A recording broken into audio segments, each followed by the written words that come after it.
ಸಂಭವಿಸಿದಾಗ ಯತ್ನ ಸಾಧ್ಯ, ನಮ್ಮ ಪ್ರಯತ್ನದಿಂದ ಸಾಧ್ಯ ಎಂಬುವ ಈ ಕೃತಿಗಳು ಸಹ ನಮ್ಮ ಪೂರ್ವ ಜನ್ಮದ ಕರ್ಮಗಳ ಪ್ರೇರಕನಾದ ಶ್ರೀಹರಿಯ ವ್ಯಾಪಾರವನ್ನು ಚಿಂತಿಸಬೇಕು ಇದರಲ್ಲಿ ಕೂಡ ಅಂತಾರೆ. ನಮ್ಮ ಯತ್ನದಿಂದ ಆದವಲ್ಲ, ಇದು ಭಗವಂತನ ಇಚ್ಛೆಯಿಂದ ಆದಿದ್ದು ನಮ್ಮ ಕರ್ಮಕ್ಕನುಸಾರವಾಗಿ ಅಂತ ತಿಳ್ಕೊಳ್ಬೇಕು.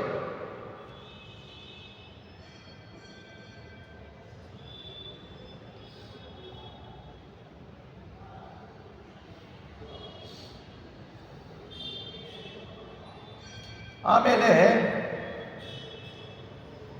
ಕರ್ಮಗಳು ಸಂಭವಿಸುವವರಲ್ಲಿ ಹರಿಯ ಕರ್ತೃತ್ವ ಇದೆ.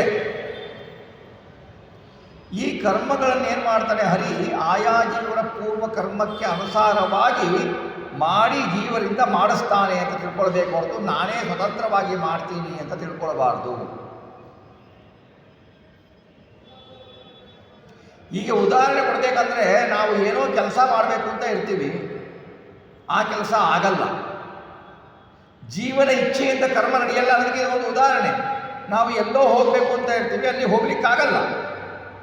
ನಮ್ಮ ಸ್ವಾತಂತ್ರ್ಯ ಇದ್ದರೆ ನಾವು ಏನು ಅನಿಸಿದ್ದಾದರೂ ಅಲ್ಲಿ ಹೋಗಬೇಕು. ನಮ್ಮ ಕೈಯಲ್ಲಿ ಇಲ್ಲ. ಅದು ನಮ್ಮ ಪೂರ್ವ ಕರ್ಮದ ಅನುಸಾರವಾಗಿ ಭಗವಂತ ನಮ್ಮಲ್ಲಿ ನಿಂತು ಮಾಡಿಸ್ತಾನೆ ಅಂತ ಚಿಂತನೆ ಮಾಡಿಕೊಳ್ಬೇಕು. ನಮ್ಮ ಪಚನದ ಕರ್ಮಗಳಲ್ಲಿಯೂ ಕೂಡ ದೈವದ ಕೈವಾಡವಿದೆ. ನಾವು ಚೆನ್ನಾಗಿ ತಿಂತೀವಿ, ಭೋಜನ ಮಾಡ್ತೀವಿ, ಭಕ್ಷ್ಯಗಳನ್ನು ತಿಂತೀವಿ. ಒಂದು ದಿವಸ ತಿಂದರೆ ಇನ್ನೊಂದು ದಿವಸ ತಿಂತೀವಿ, ಅದು ಅರಗೋದಿಲ್ಲ, ಇದು ರುಚಿಸೋದಿಲ್ಲ. ಇದು ನಮ್ಮ ಕೈಯಲ್ಲಿಲ್ಲ. ನಮ್ಮ ಕರ್ಮದ ಅನುಸಾರವಾಗಿ ಭಗವಂತ ಆ ಫಲವನ್ನು ಕೊಡ್ತಾನೆ. ದೇಹದ ನಾಶವೂ ಕೂಡ ನಮ್ಮ ಕರ್ಮಕ್ಕೆ ಅನುಸಾರಿಯಾಗಿಯೇ ಸಿಗತ್ತೆ ಅಂತ ಹೇಳ್ತಾರೆ. ಸ್ವೇಚ್ಛೆಯಾನ ಪ್ರಯತ್ನ ಸ್ಯಾಜ್ಜೀವತೋಪಿ ಪರಾತ್ಮತಾಂ ದೃಷ್ಟೈವಂ ಪರತಂತ್ರತ್ವಮಸ್ಯ ಜ್ಞೇಯಂ ವಿಪಶ್ಚಿತ. ಪೂರ್ವದೇಹದ ವಿನಾಶ, ಅನೇಕ ಕರ್ಮಭೋಗದಿಂದಲೇ ಜೀವನು ದೇಹದಿಂದ ಬೇರೆಯಾದವನು ಏನು ಮಾಡ್ತಾನೆ, ದೇಹವನ್ನು ಬಿಟ್ಟು ಹೊರಡ್ತಾನೆ. ಮೃತನಾದವನು ಅಂತ ಚಟುವಟಿಕೆ ಇಲ್ಲದ್ದರಿಂದ ಮೃತನಾದವನು ಅಂತ ವ್ಯವಹಾರ ಕೊಡುತ್ತೆ. ಆ ಚಟುವಟಿಕೆಯಾದರೂ ತನ್ನ ಇಚ್ಛೆಯಂತೆ ನಡೆಯೋದೇ ಇಲ್ಲ. ತಾನು ಯಾವಾಗ ದೇಹವನ್ನು ಬಿಟ್ಟು ಹೋಗಬೇಕು ಅಂದರೂ ಅವನ ಕೈಯಲ್ಲಿ ಇಲ್ಲ, ಅವನಿಗೆ ಸ್ವತಂತ್ರ ಇಲ್ಲ. ಬದುಕುವಾಗಲೂ ಪರಾಧೀನತೆ, ಜನಿಸುವಾಗಲೂ ಪರಾಧೀನತೆ, ದೇಹ ಬಿಟ್ಟು ಹೋಗುವಾಗಲೂ ಪರಾಧೀನತೆ. ನಮ್ಮ ಕೈಯಲ್ಲಿ ಏನೂ ಇಲ್ಲ. ನಾನು ಮಾಡ್ತೇನೆ ಅನ್ನುವುದು ಭ್ರಮೆ. ಇದು ವಿವೇಕಿಯಾದವನು ತಿಳಿದುಕೊಳ್ಳಬೇಕು.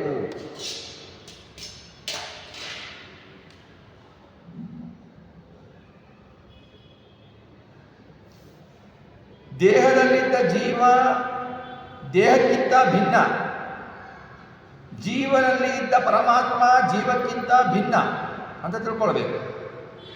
ಈಶನು ಪರಮಾತ್ಮನು ಈಶ, ನಾವು ಅವನ ದಾಸರು ಅಂತ ತಿಳ್ಕೊಳ್ಬೇಕು.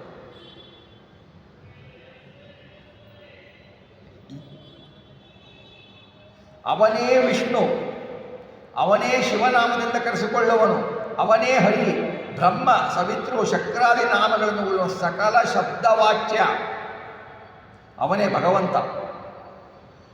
ಅನಂತ ನಾಮಗಳಿಂದ ಕರೆಸಿಕೊಂಡು ತನ್ನಲ್ಲಿರ್ತಾನೆ. ಸ್ವತಂತ್ರವಾದ ಪ್ರಭುವಾದ ಭಗವಂತನೇ ಪೂರ್ಣೇಶ್ವರನಾದ ಗುಣಸ್ವರೂಪ ಅಂತ ತಿಳ್ಕೊಳ್ಬೇಕು.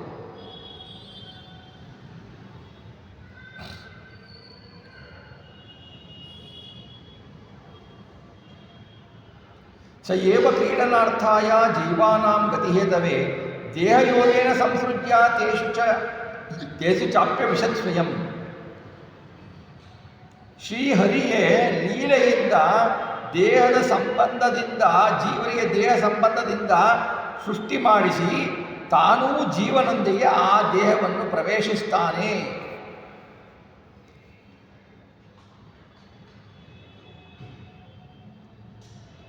ಹಾಗೆಯೇ ಆ ದೇಹದಲ್ಲಿ ಮುಖ್ಯ ಪ್ರಾಣದೇವರು, ಆಯಾ ತತ್ವಾಭಿಮಾನಿ ದೇವತೆಗಳು ತಮ್ಮ ತಮ್ಮ ತತ್ವಗಳಲ್ಲಿ ಪ್ರೇರಣೆ ಮಾಡುವ ಕಾರ್ಯದಲ್ಲಿ ಅವರನ್ನು ನಿಯೋಜನೆ ಮಾಡ್ತಾನೆ ಭಗವಂತ.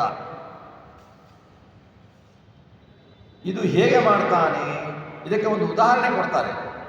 ಸ್ವಾತಂತ್ರ್ಯಂ ವ್ಯಭಜತ್ಯೇಷು ತಥಾ ಜೀವೇಷು ಭಾಗಶಃ ಯಥಾ ರಾಜ ನಿಜಾಮಾತ್ಯಾನ್ ದತ್ವಾ ಸ್ವಾತಂತ್ರ್ಯಮಾತ್ಮನಃ ಕಾರ್ಯೇ ನಿಯೋಜ್ಯ ತತ್ರತ್ಯಾನ್ ಗುಣದೋಷಾಶ್ಚ ಪೃಚ್ಛತಿ. ಈಗ ರಾಜ ಇರ್ತಾನೆ, ರಾಜ ಮಂತ್ರಿಗಳು ಸೇವಕರಿಗೆ ಆಯಾ ಕೆಲಸವನ್ನು ನಿಯೋಜನೆ ಮಾಡಿರ್ತಾನೆ. ನಿಯೋಜನೆ ಮಾಡಿ ಆ ಕಾರ್ಯನಿರ್ವಹಣೆಯನ್ನು ಅವರು ಅವನ ಅಧೀನರಾಗಿ ಮಾಡ್ತಾ ಇರ್ತಾರೆ. ಆ ಕಾರ್ಯನಿರ್ವಹಣೆಯನ್ನು ರಾಜ ನೋಡ್ತಾ ಇರ್ತಾನೆ, ಸ್ವತಂತ್ರ ರಾಜ. ಹೀಗೆ ತಿಳ್ಕೊಂಡ್ರೆ ಈ ರಾಜರು ಕಾರ್ಯವನ್ನು ರಾಜರ ಅಧೀನರಾದ ಮಂತ್ರಿಗಳು, ಅಮಾತ್ಯರು, ಸೇವಕರು ಎಲ್ಲರೂ ತಮ್ಮ ಕಾರ್ಯಗಳನ್ನು ಮಾಡ್ತಾ ಇರ್ತಾರೆ. ಹಾಗೆ ಮಾಡುವಾಗ ಅವರ ಚಟುವಟಿಕೆಗಳಿದೆಯಲ್ಲ ನೋಡಿ, ಇಲ್ಲಿ ನಮಗೆ ಒಂದು ಸಂಶಯ ಬರುತ್ತೆ. ಹಾಗೆನಾ ಜೀವ ಪರಮಾತ್ಮನಿಗೆ, ಹಾಗೆನಾ ದೇವತೆಗಳು ಪರಮಾತ್ಮನಿಗೆ, ಹಾಗೆ ಸ್ವತಂತ್ರನ ಪರಮಾತ್ಮ ಅಂದರೆ ಹೇಳ್ತಾರೆ. ರಾಜನು ಹೇಳಿದ ಕೆಲಸವನ್ನು ಮಂತ್ರಿಗಳು ಮಾಡ್ತಾರೆ. ಆದರೆ ಒಂದು ವ್ಯತ್ಯಾಸ ಏನಪ್ಪ ಅಂದರೆ, ಮಂತ್ರಿಗಳ ಕಣ್ಣು ಬಿಡುವಿಕೆ, ಮಂತ್ರಿಗಳ ನೋಡುವಿಕೆ, ಮಂತ್ರಿಗಳ ನಡೆಯುವಿಕೆ, ಮಂತ್ರಿಗಳ ಕೇಳುವಿಕೆ, ಮಂತ್ರಿಗಳ ಕಣ್ಣು ಮಿಟುಕಿಸುವಿಕೆ, ಮಂತ್ರಿಗಳು ಮಾತಾಡುವಿಕೆ ರಾಜನ ಅಧೀನ ಅಲ್ಲ. ಕಣ್ಣು ಮಿಟುಕುವುದು ರಾಜ ಹೇಳಿದರೆ ಕಣ್ಣು ಮಿಟುಕಿಸುತ್ತಾನೆ, ರಾಜ ಹೇಳಿಲ್ಲ ಅಂದರೆ ಕಣ್ಣು ಮಿಟುತ್ತಾರೆ ಅಲ್ಲ. ಅವನು ಕೈ ಚಟುವಟಿಕೆ ನಡ್ಕೊಂಡು ಹೋಗೋದು, ಕೈ ಆಡುವುದು ಎಲ್ಲ ರಾಜನಿಂದ ಆಗೋದಿಲ್ಲ. ಅವನ ಕೈ ಅಲ್ಲಾಡಿಸಿದರೆ ಅದು ರಾಜನ ಸ್ವಾತಂತ್ರ್ಯ ಅಲ್ವಾ? ರಾಜನ ಅಧೀನ ಅಲ್ಲ ಅದು. ಅವನ ಕಾರ್ಯ ರಾಜನ ಅಧೀನ. ರಾಜನು ಹೇಗೆ ಹೇಳುತ್ತಾನೋ ಆ ಕಾರ್ಯಗಳನ್ನು ಮಂತ್ರಿ ಸೇವಕರು ಮಾಡ್ತಾರೆ. ಆದರೆ ನಮ್ಮದು ಹಾಗಲ್ಲ. ನಮ್ಮದು ಭಗವಂತನು ಹೇಳಿದ ಕೆಲಸವನ್ನು, ನಮ್ಮ ಕರ್ಮಕ್ಕನುಸಾರವಾಗಿ ಮಾಡುವ ಕೆಲಸವನ್ನು ನಾವು ಮಾಡಬೇಕು ಅಂತಂದರೆ ಭಗವಂತ ನಮ್ಮಲ್ಲಿ ನಿಂತು ಅವನು ಮಾಡಿಸಬೇಕು. ನಮ್ಮ ಕಣ್ಣು ಮಿಟುಕಬೇಕು ಅಂದರೆ ನಮ್ಮ ರೆಪ್ಪೆಯಲ್ಲಿ ಭಗವಂತ ಕುಳಿತು ಅವನ ರೆಪ್ಪೆಯನ್ನು ಮುಚ್ಚಿಸಿತಾನೆ ಭಗವಂತ. ನಮ್ಮ ಕಿವಿಯಿಂದ ಅವನು ಕೇಳಿಸ್ತಾನೆ, ನಮ್ಮ ಬಾಯಿಂದ ಮಾತಾಡಿಸ್ತಾನೆ. ತತ್ತದ ಅಭಿಮಾನಿಗಳ ದ್ವಾರ, ಮುಖ್ಯ ಪ್ರಾಣದ ದ್ವಾರ ಅಂತ ತಿಳ್ಕೊಳ್ಬೇಕೆಲ್ಲ ಕಡೆ. ಇದರಲ್ಲಿಯೂ ನಮಗೆ ಸ್ವತಂತ್ರ ಇಲ್ಲ. ನಿದ್ದೆ ಮಾಡುವುದರಲ್ಲಿಯೂ ಸ್ವತಂತ್ರ ಇಲ್ಲ. ಎಚ್ಚರವಾಗುವುದರಲ್ಲೂ ಸ್ವತಂತ್ರ ಇಲ್ಲ. ಯಾವ ಕ್ರಿಯೆಯಲ್ಲೂ ನಮಗೆ ಸ್ವತಂತ್ರ ಇಲ್ಲ. ಎಲ್ಲ ಕ್ರಿಯೆಯಲ್ಲೂ ಭಗವಂತ ನಿಂತು ಮಾಡಿಸಿದರೆ ನಾವು, ಅವನು ಮಾಡಿಸಿದರೆ ಉಂಟು. ಇದು ಅದಕ್ಕೂ ಇದಕ್ಕೂ ಇರುವ ವ್ಯತ್ಯಾಸ. ಅಲ್ಲಿ ರಾಜ ಮಂತ್ರಿಯಲ್ಲಿ ನಿಂತು ಮಾಡಿಸೋದಿಲ್ಲ. ಮಂತ್ರಿಯ ಒಳಗೆ ಪ್ರವೇಶ ಮಾಡಲಿಕ್ಕಾಗಲ್ಲ ಅವನಿಗೆ. ಮಂತ್ರಿಯ ಚಟುವಟಿಕೆಗಳನ್ನು, ಅವನ ದೈಹಿಕ ಚಟುವಟಿಕೆಗಳನ್ನು ಕಂಟ್ರೋಲ್ ಮಾಡಲಿಕ್ಕಾಗಲ್ಲ ಅವನಿಗೆ. ಆದರೆ ನಮ್ಮ ಎಲ್ಲ ಚಟುವಟಿಕೆಗಳು ನಡೆಯುವುದು ಭಗವಂತನಿಂದ, ತತ್ವದ್ವಾರ, ಅಭಿಮಾನಿಗಳ ದ್ವಾರ, ಮುಖ್ಯ ಪ್ರಾಣದ ದ್ವಾರ ಭಗವಂತನಿಂದ ನಡೆಯುತ್ತೆ. ಆದ್ದರಿಂದ ನಾವು ಅಸ್ವತಂತ್ರರು. ಈ ಅಸ್ವತಂತ್ರತ್ವಕ್ಕೂ ಆ ಅಸ್ವತಂತ್ರಕ್ಕೂ ವ್ಯತ್ಯಾಸ ಇದೆ ಅನ್ನೋದನ್ನು ತಿಳ್ಕೊಳ್ಬೇಕು.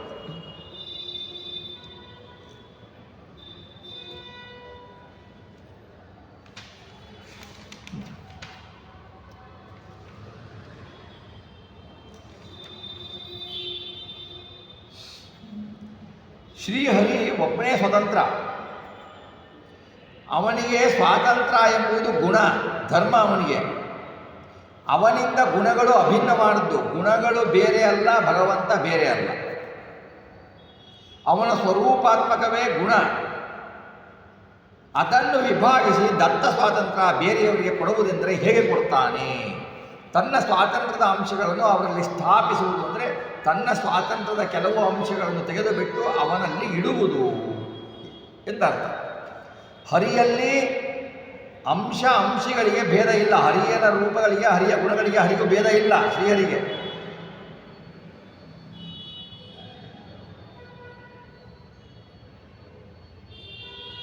ಅವನು ಅಭಿನ್ನ. ಅವನದು ಎಷ್ಟೇ ಅವತಾರಗಳಾಗಲಿ, ಅಂಶಗಳಾಗಲಿ, ಅವುಗಳಿಂದ ಭಗವಂತ ಭಿನ್ನನಲ್ಲ, ಅಭಿನ್ನ. ಆತನ ಅಂಶ ಮೂಲ ರೂಪಗಳಲ್ಲಿ ವ್ಯತ್ಯಾಸವನ್ನು ಚಿಂತಿಸಬಾರದು, ಎಲ್ಲ ಒಂದೇ. ಅದನ್ನು ಚಲ್ಲಾರಿ ಆಚಾರ್ಯ ಹೇಳ್ತಾರೆ, ಸ್ವಾತಂತ್ರ್ಯದಾನಂ ನಾಮ ತದ್ರೂಪೇಣ ಜೀವ ಪ್ರವೇಶ ದತ್ತ ಸ್ವಾತಂತ್ರ್ಯ ನಾಮ್ನ ವೈ ಹರಿರೀಶೇನ ಸರ್ವದಾ ಕರ್ಮ ಕುರ್ವಾಣ ಪ್ರಕಾಶ ಸಂಹಿತದಲ್ಲಿ ಹೇಳ್ತಾರೆ.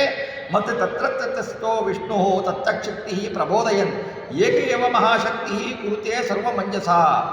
ಬಹು ಪ್ರಮಾಣಗಳಿದ್ದಾವೆ. ದತ್ತ ಸ್ವಾತಂತ್ರ್ಯ ನಾಮಕ ಭಗವಂತ ದತ್ತ ಸ್ವಾತಂತ್ರ್ಯ ಎಂಬ ಹೆಸರಿನಿಂದ ಕರೆಸಿಕೊಳ್ತಾನೆ ಭಗವಂತ. ಸ್ವೇಚ್ಛೆಯಿಂದ ಪ್ರಕಟವಾಗ್ತಾನೆ ಭಗವಂತ. ಸ್ವಾತಂತ್ರ್ಯಾಂಶಗಳಿಂದಲೇ ಸಾಧ್ಯವಾದ ಜೀವನಿಷ್ಠ ಕರ್ಮರಿಗೆ ಅಭಿವ್ಯಕ್ತ ಆಗಲೆಂದು ಶ್ರೀಹರಿ ಸಂಕಲ್ಪವೇ ಇದೆ. ಅದರಂತೆ ಸ್ವಾತಂತ್ರ್ಯ ದಾನವನ್ನು ತಾನೇ ತನ್ನ ಸ್ವಾತಂತ್ರ್ಯಾಂಶಗಳನ್ನು ಜೀವಾದಿಗಳಿಗೆ ಸ್ಥಾಪಿಸಿ ಅವರಲ್ಲಿದ್ದು ಅವರಿಂದ ವಿವಿಧ ಕರ್ಮಗಳನ್ನು ತಾನು ಮಾಡಿಸ್ತಾನೆ ಅಂತ ಈ ಎಲ್ಲ ಪ್ರಮಾಣಗಳು ದತ್ತ ಸ್ವಾತಂತ್ರ್ಯದ ಬಗ್ಗೆ ಹೇಳ್ತಾರೆ.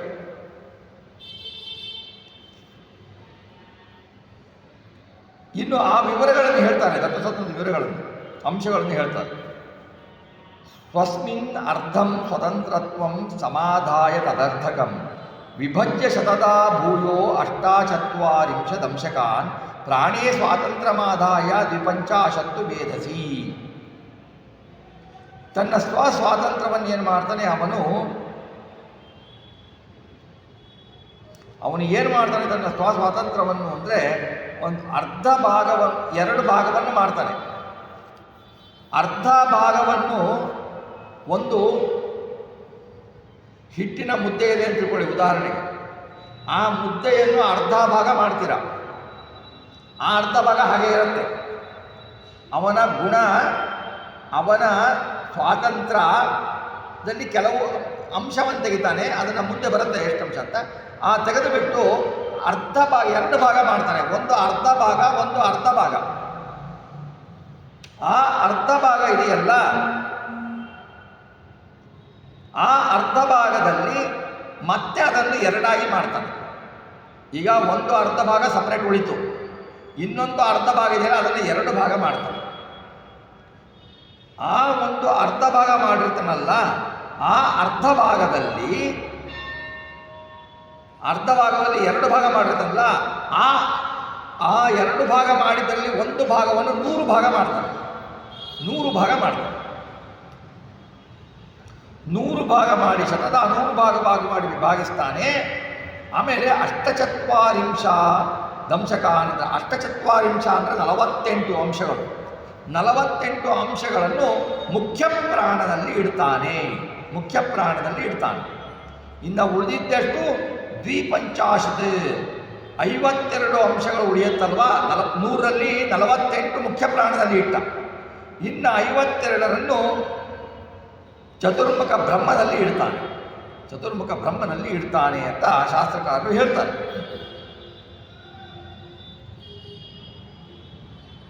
ಆಮೇಲೆ ಪಾದಂ ಚತುರ್ಥಂ ಶತದಾ ವಿಭಜ್ಯ ದಶಕಭಾಗಕಾನ್ ಜೀವೇ ಸ್ವಾತಂತ್ರ್ಯಮಾದಾಯ ತಥೋ 20 ಭಾಗಕಾನ್ ಅಹಂಕಾರಾತ್ಮಕೆ ರುದ್ರೇ ತಥಾ ಬುದ್ಧೌ ನಿಧಾಯ ಚ ಮನೋದೇವೇ ತತಃಶಕ್ರೇ ಭಾಗಾನ್ 15 ತತ್ವದೇವೇ ದಶಾಶಾಂಶ ಸ್ವಾತಂತ್ರ್ಯಂ ನಿಧದೇ ಹರಿಹಿ ಅಂತ. ಉಳಿದ ಭಾಗ ಇತ್ತಲ್ಲ, ಈ 100 ಭಾಗ ಮಾಡಿದ 52 ಬ್ರಹ್ಮದೇವರಿಗೆ, 48 ಪ್ರಾಣದೇವರಿಗೆ ಕೊಟ್ಟ. ಇನ್ನೊಂದು ಕಾಲು ಭಾಗ ಉಳಿತಲ್ಲ, ಆ ಅರ್ಧ ಭಾಗನ 2 ಡಿವೈಡ್ ಮಾಡಿದ್ದು. ಆ ಅರ್ಧ ಭಾಗ ಇದೆಯಲ್ಲ ಅದನ್ನು ಮತ್ತೆ 100 ಭಾಗವನ್ನಾಗಿ ಮಾಡ್ತಾನೆ. 100 ಭಾಗಗಳನ್ನು ಮಾಡಿ ಅದರಲ್ಲಿ 10 ಅಂಶಗಳನ್ನು ಸಕಲ ಜೀವರಿಗೂ ಇಡ್ತಾನೆ. 10 ಜೀವರಲ್ಲಿ ಅಂದರೆ ದೇವರು, ಗಂಧರ್ವರು, ರಾಕ್ಷಸರು ಬಿಟ್ಟು ಇನ್ನು ಎಲ್ಲ ಜೀವಿಗಳಿಗೂ ಭಗವಂತನು 10 ಅಂಶವನ್ನು ಮಾತ್ರ ಇಡ್ತಾನೆ. ಅಂದರೆ ಎಲ್ಲಿ ಲೆಕ್ಕ ಹಾಕಿ ಎಲ್ಲ ಜೀವಕೋಟಿ ರಾಶಿಗಳು 10 ಅಂಶ. ಆ 10 ಅಂಶ ಅಂದರೆ ಎಲ್ಲರಿಗೂ ಸಿಗಬೇಕು ಅಂದರೆ ಒಂದು ಗುಲಗಂಜಿಯಷ್ಟು ಸಿಗಲ್ಲ ಅಂಶ. ನಮ್ಮ ಈ ಅಂಶ ಇದೆಯಲ್ಲ, ಈ ಅಂಶದಿಂದ ಎಲ್ಲ ಜೀವಿಗಳನ್ನು ಹಿಡಿದುಕೊಂಡಿರ್ತಾನೆ. ನೋಡಿ ಅವನ ಮಹಿಮೆ ನೋಡಿ, ಅವನ ಪರಾಕ್ರಮ ನೋಡಿ. ಅವನು ಆ ಒಂದು 10 ಅಂಶದಿಂದ ಎಲ್ಲ ಜೀವಿಗಳಲ್ಲೂ ಇರ್ತಾನೆ. ಒಂದು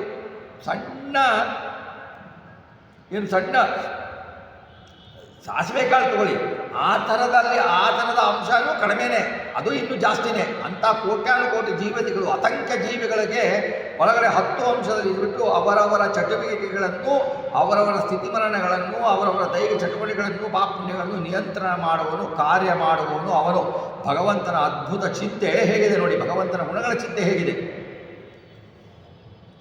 ಆಮೇಲೆ 20 ಅಂಶಗಳನ್ನು ರುದ್ರದೇವನಲ್ಲಿ ಮತ್ತು ಉಮಾದೇವಿಯಲ್ಲಿ ಇಡ್ತಾನೆ. 20 ಅಂಶಗಳನ್ನು ರುದ್ರದೇವರಲ್ಲಿ ಅಹಂಕಾರ ಅಭಿಮಾನಿ ರುದ್ರದೇವರು ಮತ್ತು ಬುದ್ಧಭಿಮಾನಿ ಉಮಾದೇವಿಯಲ್ಲಿ ಸ್ಥಾಪಿಸ್ತಾನೆ. 10, 20, 30 ಆಯಿತು.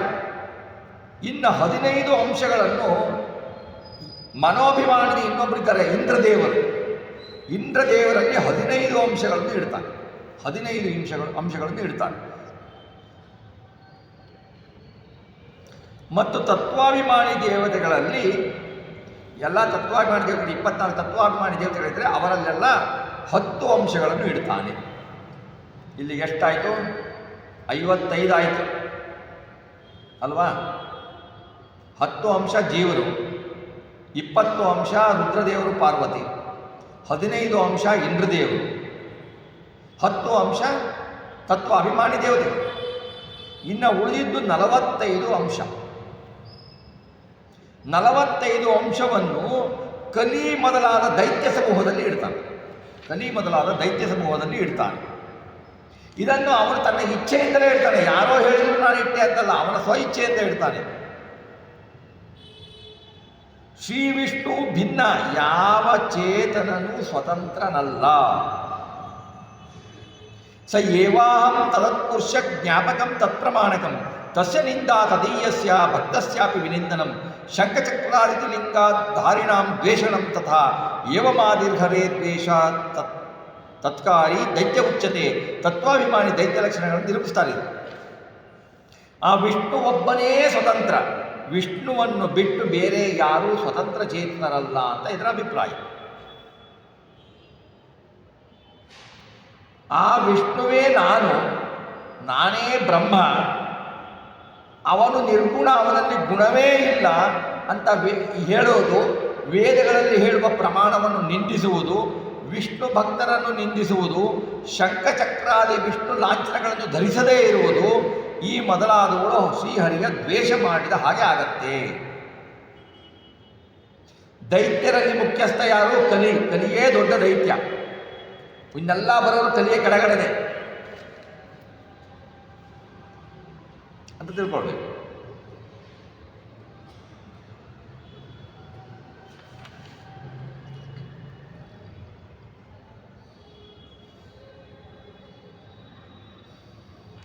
ಆಮೇಲೆ ದಂಭೋಮಾನೋ ಮದೋಹಿಂಸಾ ಪಾರುಷ್ಯಂ ಕಪಟಾನ್ವೃತೆ ಜಾಯಂತೆ ತಮಸೋ ವೃದ್ಧೆ ಕಲಿಸ್ತತ್ರಾದಿ ದೇವತಾ. ಈ ಎಲ್ಲ ಕೆಟ್ಟ ಗುಣಗಳು, ದಂಭ, ದುರಭಿಮಾನ, ಪರಪೀಡನೆ, ಹಿಂಸಾ ಇವೆಲ್ಲ ಬರುವುದು ಏನಾಗತ್ತೆ? ತಮೋಗುಣದ ಅಭಿವೃದ್ಧಿಯಿಂದ ಬರುತ್ತೆ. ನಾವು ತಿನ್ನುವ ಆಹಾರದಿಂದ, ಯಾಕೆಂದರೆ ನಾವು ತಿನ್ನುವ ಆಹಾರ, ನಾವು ಭೋಜನ ಮಾಡುವುದು ಒಂದು ಅಂಶ ಮನಸ್ಸಿಗೆ ಹೋಗುತ್ತೆ, ಸೂಕ್ಷ್ಮ ಅಂಶ. ಅದು ನಮ್ಮ ಸಾತ್ವಿಕ ಆಹಾರ ಸೇವನೆಯಿಂದ, ಸಾತ್ವಿಕರ ಸಹವಾಸದಿಂದ ಒಳ್ಳೆಯ ಗುಣಗಳು ಬರುತ್ತೆ, ವೃದ್ಧಿಯಾಗತ್ತೆ, ಹರಿಭಕ್ತಿ ಬರುತ್ತೆ. ಹರಿದ್ವೇಷಗಳ ಸಹವಾಸ ಮಾಡಿದ್ರೆ ಹರಿದ್ವೇಷ ಉಂಟಾಗತ್ತೆ.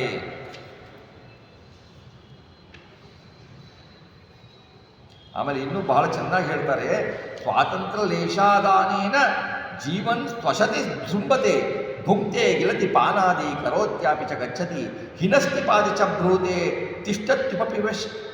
ಉಪವಿಶತ್ಯಪಿ ಅಹಂಕಾರ ಸಮಾವಿಷ್ಟ ಸರ್ವಕರ್ತೇತಿ ಮನ್ಯತೆ ಅಜ್ಞಾನೇನ ವಿಮೂಢಾತ್ಮ ನ ಜಾನಾತಿ ಪರಾತ್ಮತಾಂ ವಿಧೀನಾಂ ಚ ನಿಷೇಧಾನಾಂ ಪಾತ್ರಂ ತಸ್ಮಾದಿಯಂ ಸ್ಮೃತಃ ಅಂತ ಹೇಳ್ತಾರೆ.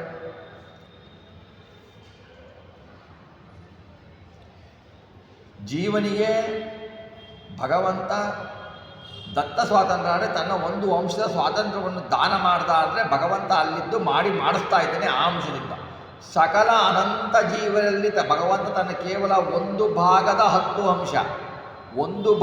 10 ಅಂಶವನ್ನು ತೆಗೆದು ಜೀವರಲ್ಲಿ ಇದ್ದು ಬಿಟ್ಟು ಜೀವರ ಕ್ರಿಯೆಯನ್ನು ಮಾಡಿಸ್ತಾನೆ. ಇವನು ಮಾಡಿಸಬೇಕಾದ್ರೆ ನಾವು ನೋಡಿ, ಕೆಲವನ್ನು ನಾವು ಪ್ರಯತ್ನವಿಲ್ಲದೆ ಮಾಡ್ತೀವಿ. ಉಸಿರಾಡಲಿಕ್ಕೆ ನಮ್ಮ ಪ್ರಯತ್ನ ಏನು ಬೇಕಾಗಿಲ್ಲ. ನಿದ್ದೆ ಮಾಡಬೇಕಾದ್ರೆ ನಾವೇನು ಪ್ರಯತ್ನ ಮಾಡಲ್ಲ, ಉಸಿರಾಡ್ತಾ ಇರ್ತೀವಿ. ಉಸಿರಾಡುವುದರಲ್ಲಿ ಪ್ರಯತ್ನ ಇಲ್ಲ. ಆಮೇಲೆ ನಾವು ಏನೋ ಮಾಡ್ತಾ ಇರ್ತೀವಿ, ಆಕಳಿಕೆ ಬರುತ್ತೆ. ಆಕಳಿಕೆ ನಮ್ಮ ಪ್ರಯತ್ನ ಅಲ್ಲ, ಪ್ರಯತ್ನಪೂರ್ವಕವಾಗಿ ನಾವು ಆಕಳಿಕೆ ಮಾಡಲ್ಲ, ನಮ್ಮ ಅಧೀನ ಅಲ್ಲ, ಅದು ನಮ್ಮ ಕರ್ಮಕ್ಕನುಸಾರವಾಗಿ ಭಗವಂತ ಮಾಡಿಸ್ತಾನೆ. ಆದರೆ ಕೆಲವೊಂದು ನಾನು ಮಾಡ್ತೀನಿ ಅನ್ನೋ ಭಾವನೆ ಬರುತ್ತೆ. ನಾನು ನಡ್ಕೊಂಡು ಹೋಗ್ತೀನಿ, ನಾನು ಭೋಜನ ಮಾಡ್ತೀನಿ, ನಾನು ಮಾತಾಡ್ತೀನಿ, ನಾನು ನಿಲ್ತೀನಿ, ನಾನು ತಿರುಗಾಡ್ತೀನಿ ಅಂಥೇಳಿ ಅಹಂಕಾರ ಪಟ್ಟು ಬಿಟ್ಟು ತಾನೇ ಸ್ವತಂತ್ರ ಕರ್ತೃ ಎಂದು ತಿಳಿಯುತ್ತಾನೆ. ಹರಿಯ ಎಚ್ಚರಿಕೆ, ಹರಿಯ ಇರುವಿನ ಅರಿವು ಅವನಿಗೆ ಇರೋದಿಲ್ಲ. ಅವನಿಗೆ ಏನಾಗುತ್ತೆ, ಎಲ್ಲ ನಾನೇ ಮಾಡಿದೆ, ನಾನೇ ಮಾಡ್ತಾ ಇದ್ದೀನಿ, ಹರಿ ಏನು ಮಾಡ್ತಾನೆ, ನಾನು ಮಾಡ್ತಾ ಇದ್ದೀನಿ ಅಂತ ಅಹಂಕಾರದಿಂದ ಅವನು ತನ್ನ ಪರಾಧೀನತೆಯನ್ನು ತಿಳಿಯೋದಿಲ್ಲ. ಹೀಗೆ ತಾನು ಆಗಿಲ್ಲ ಅಂದರೂ ಕೂಡ ತಾನು ಸ್ವತಂತ್ರದಿಂದ ತಿಳಿಯುವುದರಿಂದಲೇ ಜೀವನು ವಿಧಿ ನಿಷೇಧಗಳಿಗೆ ಪಾತ್ರನೆಂದು ಹೇಳಲ್ಪಡುತ್ತಾನೆ. ವಿಧಿ ನಿಷೇಧಗಳು ಇದನ್ನು ಮಾಡಬೇಕು, ಇದನ್ನು ಮಾಡಬಾರ್ದು ಅಂತ ಯಾಕೆ ಹೇಳ್ತಾರೆ? ಜೀವನು ತಾನು ಸ್ವತಂತ್ರ ಅಂತ ತಿಳಿದುಕೊಳ್ತಾನೆ, ತಿಳ್ಕೊಳ್ಬಾರ್ದು ಅಂತ. ವಿಧಿ ನಿಷೇಧಗಳ ಫಲಗಳಿಗೆ ಯಾವುದು ನಿಷೇಧ ಕಾರ್ಯನೋ, ನಾವು ಹೇಗೆ ನಿಷೇಧ ಕಾರ್ಯ ಅಂದರೆ ನಾನು ನಿಷೇಧ ಭಗವಂತನನ್ನು ನಾನೇ ಸ್ವತಂತ್ರ ಭಗವಂತ ಕರ್ತೃತ್ವ ಅಲ್ಲ ಎಂಬುದನ್ನು ತಿಳಿಯಬಾರದು, ಅದು ನಿಷೇಧ. ಹಾಗೆ ತಿಳಿದುಕೊಂಡು ತನ್ನ ಪಾಪಗಳನ್ನು ಅನುಭವಿಸ್ತಾನೆ.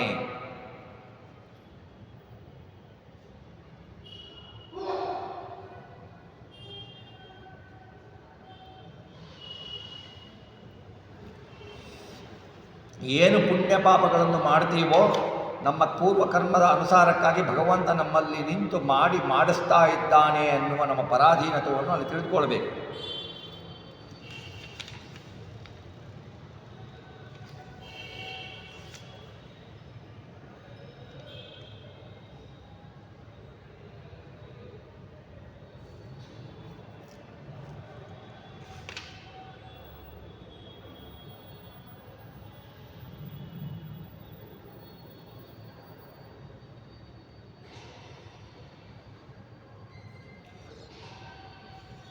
ಆಮೇಲೆ ಮುಂದೆ ಹೇಳ್ತಾರೆ, ಬ್ರಹ್ಮಣಿ ಪ್ರಾಣಶಕ್ತಿಸ್ತು ಪ್ರಾಣೇಪಿ ಬ್ರಹ್ಮಶಕ್ತಿತ ಜೀವೇಶ್ವ ಯಥಾಭಾಗಂ ವಿಜ್ಞೇಯ ಹರಿಶಾಸನಾತ್. ಬ್ರಹ್ಮನ ದೇಹದಲ್ಲಿ ಮುಖ್ಯ ಪ್ರಾಣದ ಶಕ್ತಿಯೂ ಇರುತ್ತೆ, ಹರಿಯು ಸ್ಥಾಪಿಸುವ 48 ಸ್ವಾತಂತ್ರ್ಯಾಂಶಗಳ ಶಕ್ತಿ ಇರುತ್ತೆ. ಮುಖ್ಯ ಪ್ರಾಣ ದೇಹದಲ್ಲಿ ಬ್ರಹ್ಮನ ಶಕ್ತಿಯು, ಬ್ರಹ್ಮನಲ್ಲಿ ಇರುವ ಶಕ್ತಿ ಎಷ್ಟು? 52 ಸ್ವಾತಂತ್ರ್ಯಾಂಶಗಳು ಹಾಗೆ ಇರುತ್ತೆ. ಹಾಗೆ ತಮ್ಮ ಸ್ವಾತಂತ್ರ್ಯಾಂಶಕ್ಕೆ ಅನುಗುಣವಾಗಿ ಹರಿಶಾಸನಾತ್, ಹರಿಯ ಆಜ್ಞೆಯಿಂದ ಕಾರ್ಯಗಳನ್ನು ಮಾಡ್ತಾ ಇರ್ತಾರೆ, ತಮ್ಮ ಸದ್ಗತಿಯನ್ನು ಹೊಂದುತ್ತಾ ಇರ್ತಾರೆ ಅಂತ ತಿಳ್ಕೊಳ್ಬೇಕು.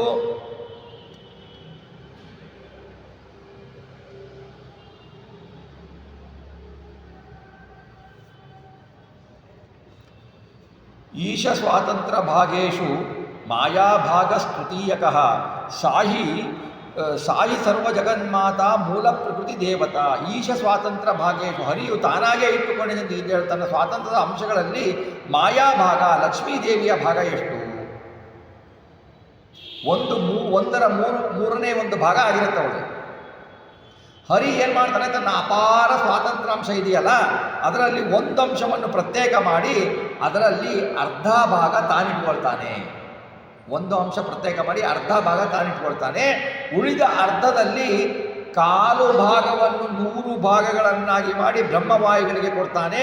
ಉಳಿದ 100 ಭಾಗವನ್ನು ಕಾಲು ಭಾಗವನ್ನು 100 ಭಾಗಗಳನ್ನಾಗಿ ಮಾಡಿ ತತ್ವಾಭಿಮಾನಿ ದೇವತೆಗಳಿಗೂ ಜೀವನಲ್ಲಿಯೂ ಇಡ್ತಾನೆ.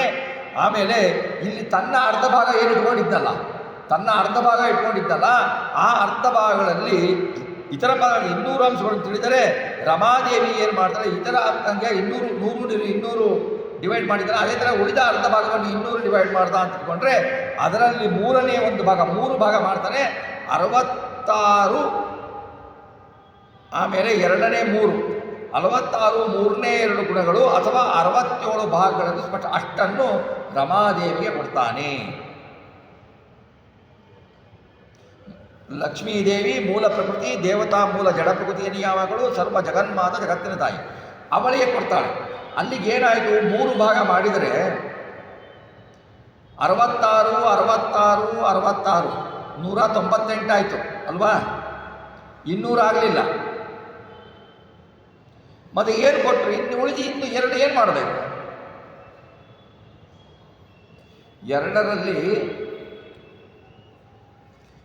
ಲಕ್ಷ್ಮೀದೇವಿಗೆ 1/4 ಗುಣಗಳನ್ನು ಕೊಡ್ತಾನೆ. 67 ಕಾಲು ಗುಣ ಆಯ್ತವಲ್ಲಿ ಅಲ್ವಾ? ಯಾಕೆ ಕೊಟ್ಟ? ತನ್ನ ಜೊತೆಗೆ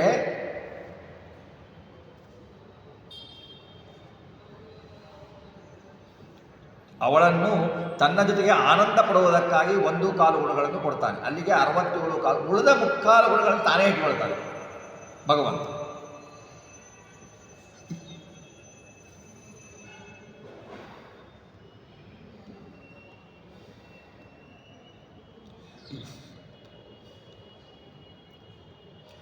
ಜಗತ್ತಿನ ತಾಯಿಯವಳು ಜೀವಕೃತ ಪುಣ್ಯಕರ್ಮ ಏನು ಮಾಡ್ತಾನೆ, ಜೀವ ಆ ಫಲವು ಸುಖ, ಪುಣ್ಯಕರ್ಮಗಳ ಪ್ರಧಾನ ಫಲಭೋಕ್ತ ಹರಿ ಅದನ್ನು ಭೋಗಿಸ್ತಾನೆ. ಕ್ಷೀರ ಸಮುದ್ರ ಇದೆ, ಅದರಲ್ಲಿ ಒಂದು ಸ್ವಲ್ಪ ನೀರು ಬೀಳುತ್ತೆ, ಅದು ಕ್ಷೀರತ್ವವನ್ನೇ ಹೊಂದುತ್ತಲ್ವಾ. ಹಾಲಿಗೆ ನೀರು ಹಾಕಿದರೆ ಹಾಲು ನೀರಾಗಲ್ಲ ಅಲ್ವಾ. ನೀರು ಸ್ವಲ್ಪ ನೀರು ಹಾಕಿದರೆ ಅದು ಹಾಲೇ ಅಂತ ಕರಿತೀವಿ ನಾವು, ನೀರು ಅಂತ ಕರೆಯಲ್ಲ.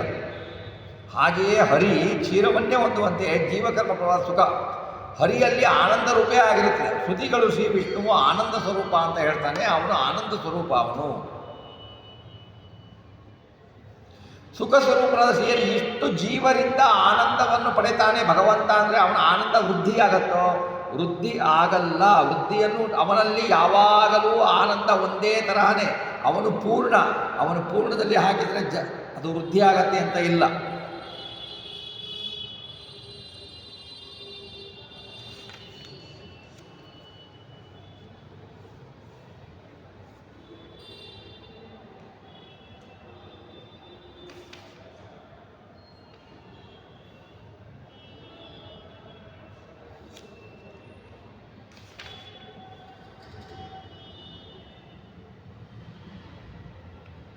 ಹಾಗೆಯೇ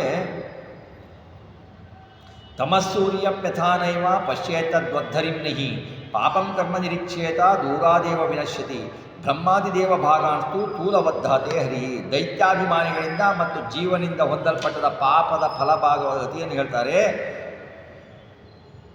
ಪಾಪಕರ್ಮದ ಫಲವನ್ನು ಆಯಾ ದೇಹಗತ ಜೀವರು ಅನುಭವಿಸ್ತಾರೆ ಮತ್ತು ಮನ ಮೊದಲಾದ ಇಂದ್ರಿಯ ಪ್ರಯೋಗ ಕಲಿ. ಈಗ ನಮ್ಮಲ್ಲಿ ದೇವತೆಗಳು ಹೇಗೆ ಇದ್ದಾರೋ, ನಮ್ಮ ತತ್ವನಿಯಾಮಕ ದೇವತೆಗಳು ಹೇಗಿದ್ದಾರೋ, ತತ್ವಾಭಿಮಾನಿ ದೇವತೆಗಳು ಅದೇ ತರಹ ದೈತ್ಯರು ಇದ್ದಾರೆ. ಅದೇ ತರಹ ಮನಕ್ಕೆ ಅಭಿಮಾನಿ ದೇವತೆಯಾದ ದೈತ್ಯ ಕಲಿನಾಮಕ ದೈತ್ಯ, ಅವನು ಅಂತಹ ದೈತ್ಯರು ತಮ್ಮ ಪಾಪ ಫಲಗಳನ್ನು ಅನುಭವಿಸ್ತಾರೆ. ಅದಕ್ಕಾಗಿ ಸ್ವಾತಂತ್ರ್ಯ ವೇದಕ್ಕೆ ಅನುಗುಣವನ್ನು ಪಡೀತಾರೆ.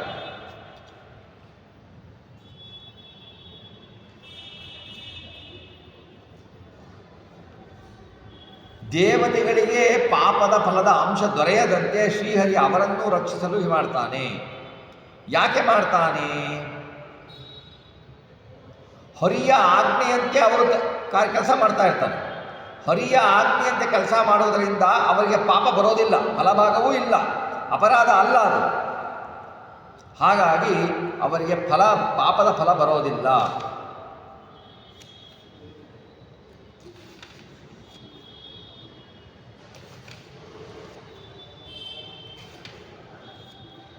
ಈ ದತ್ತ ಸ್ವಾತಂತ್ರ್ಯದಲ್ಲಿ ನಮಗೆ ಭಗವಂತನು ಇಟ್ಟ ಅಂಶ ಎಷ್ಟು? ಭಗವಂತನ ಇಟ್ಟ ಅಂಶ ಒಂದು ಸಾಸಿವೆ ಕಾಳಿಗಿಂತಲೂ ಕಡಿಮೆ.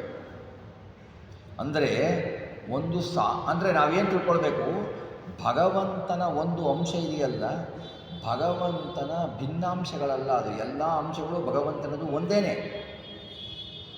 ಭಗವಂತನಿಗೂ ಭಗವಂತನ ಅಂಶಕ್ಕೂ ಭಗವಂತನ ರೂಪಗಳಿಗೂ ಭಗವಂತನ ಗುಣಗಳಿಗೂ ಭೇದ ಇಲ್ಲ. ಭಗವಂತ ಒಂದು ಅಂಶ ತೆಗೆದು ಅಲ್ಲಿಟ್ಟ ಅಂದರೆ ಅದರಲ್ಲಿ ಅವನ 4 ರೂಪಗಳು ಬರ್ತವೆ, ಎಲ್ಲ ರೂಪಗಳು ಬರ್ತವೆ ಅದರಲ್ಲಿ. ಅವರವರ ಕಾರ್ಯಗಳನ್ನು ನೋಡಿಸಿ ಪ್ರಕಟಣೆ ಆಗತ್ತೆ.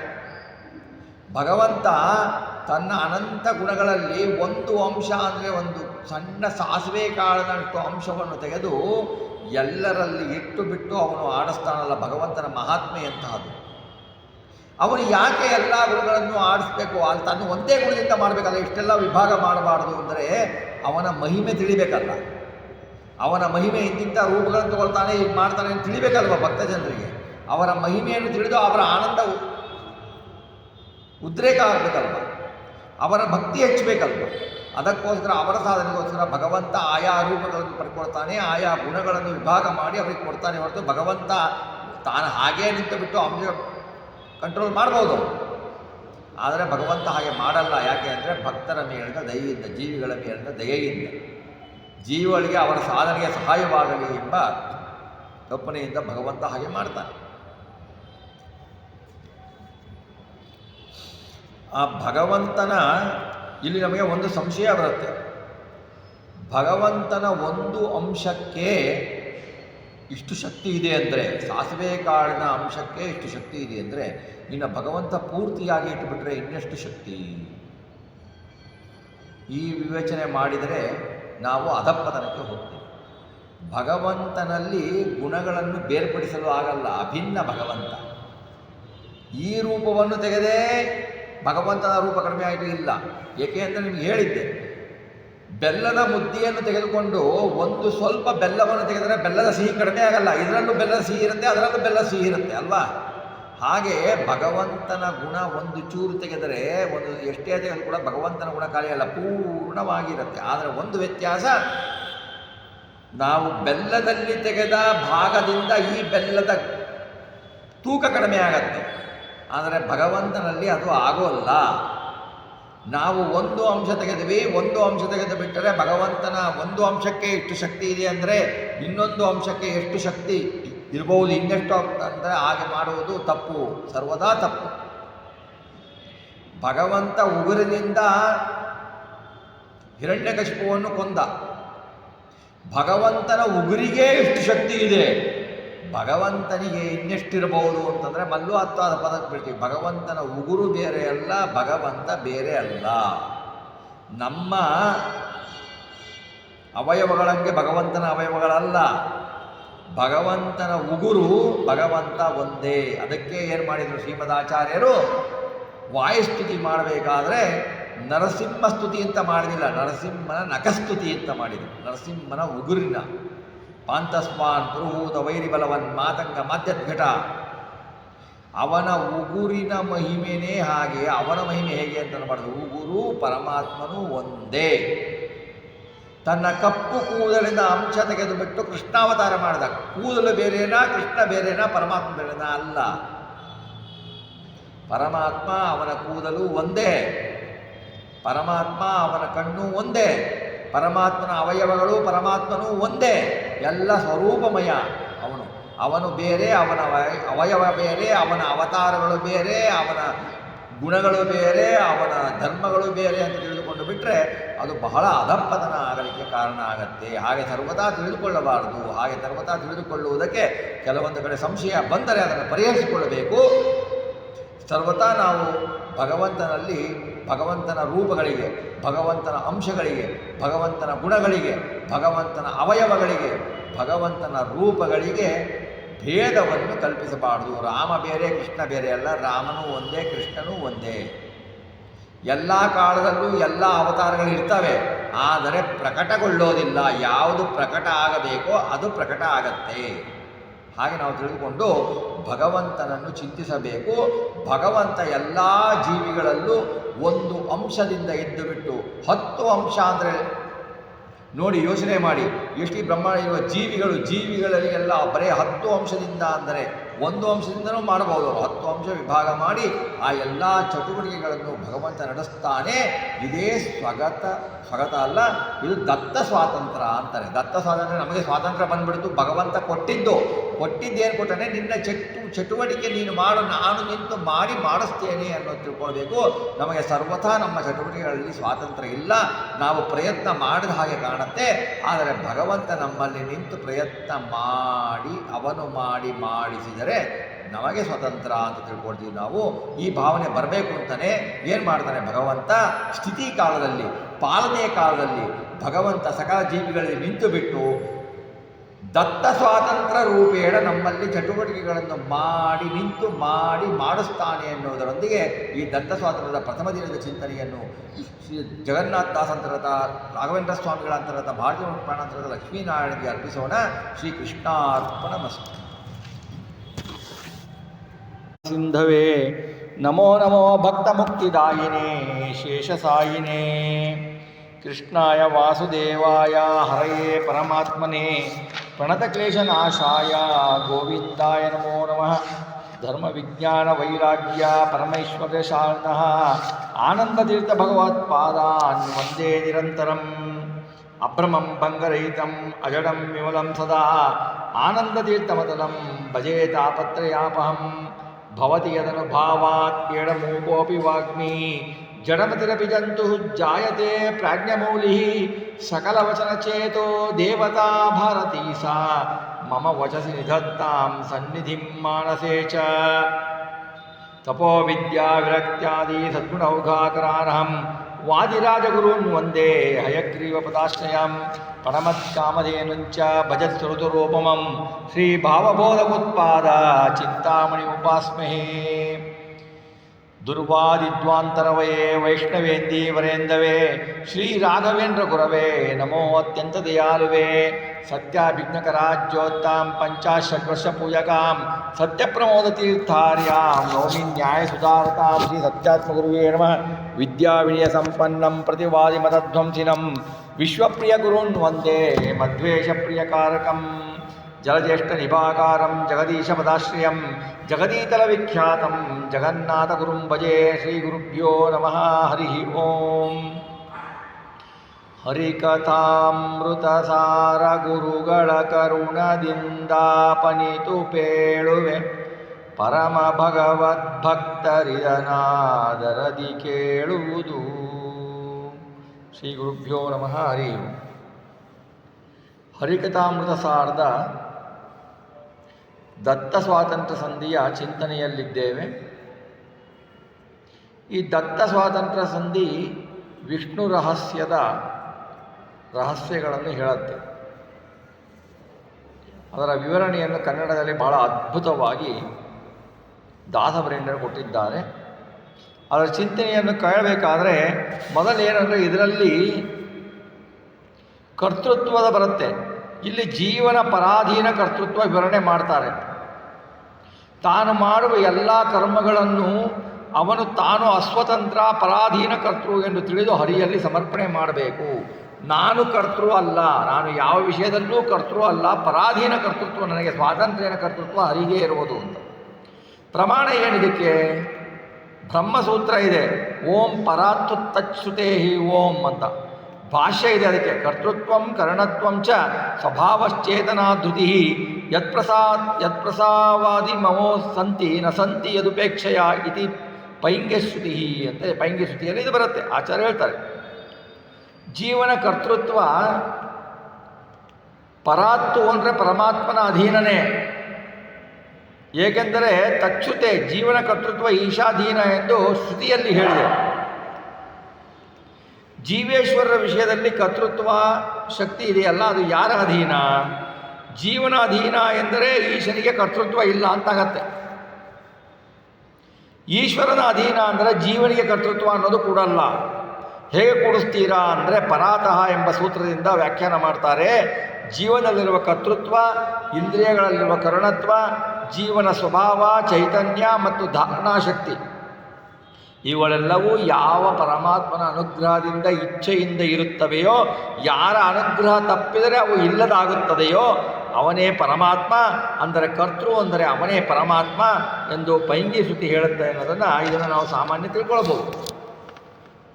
ದಾಸವರೇಣ್ಯರು ಹೇಳ್ತಾರೆ, ಕಾರುಣಿಕ ಹರಿ ತನ್ನಳಿಪ್ಪ ಅಪಾರ ಸ್ವಾತಂತ್ರ್ಯ ಗುಣವು ನಾನೂರು ತೆಗೆದು ಪಾದವಾರೊಂದಧಿಕರವತ್ತು ನಾರಿಗಿದ್ದ ದ್ವಿಷೋಡಶಾಧಿಕ 100 ಪಾದತ್ರಯವ ತನ್ನ ಶರೀರದೊಳಗಿ ಪರಿಭಾಗವ ಮಾಡಿ ತ್ರಿಪದಾಂಹ.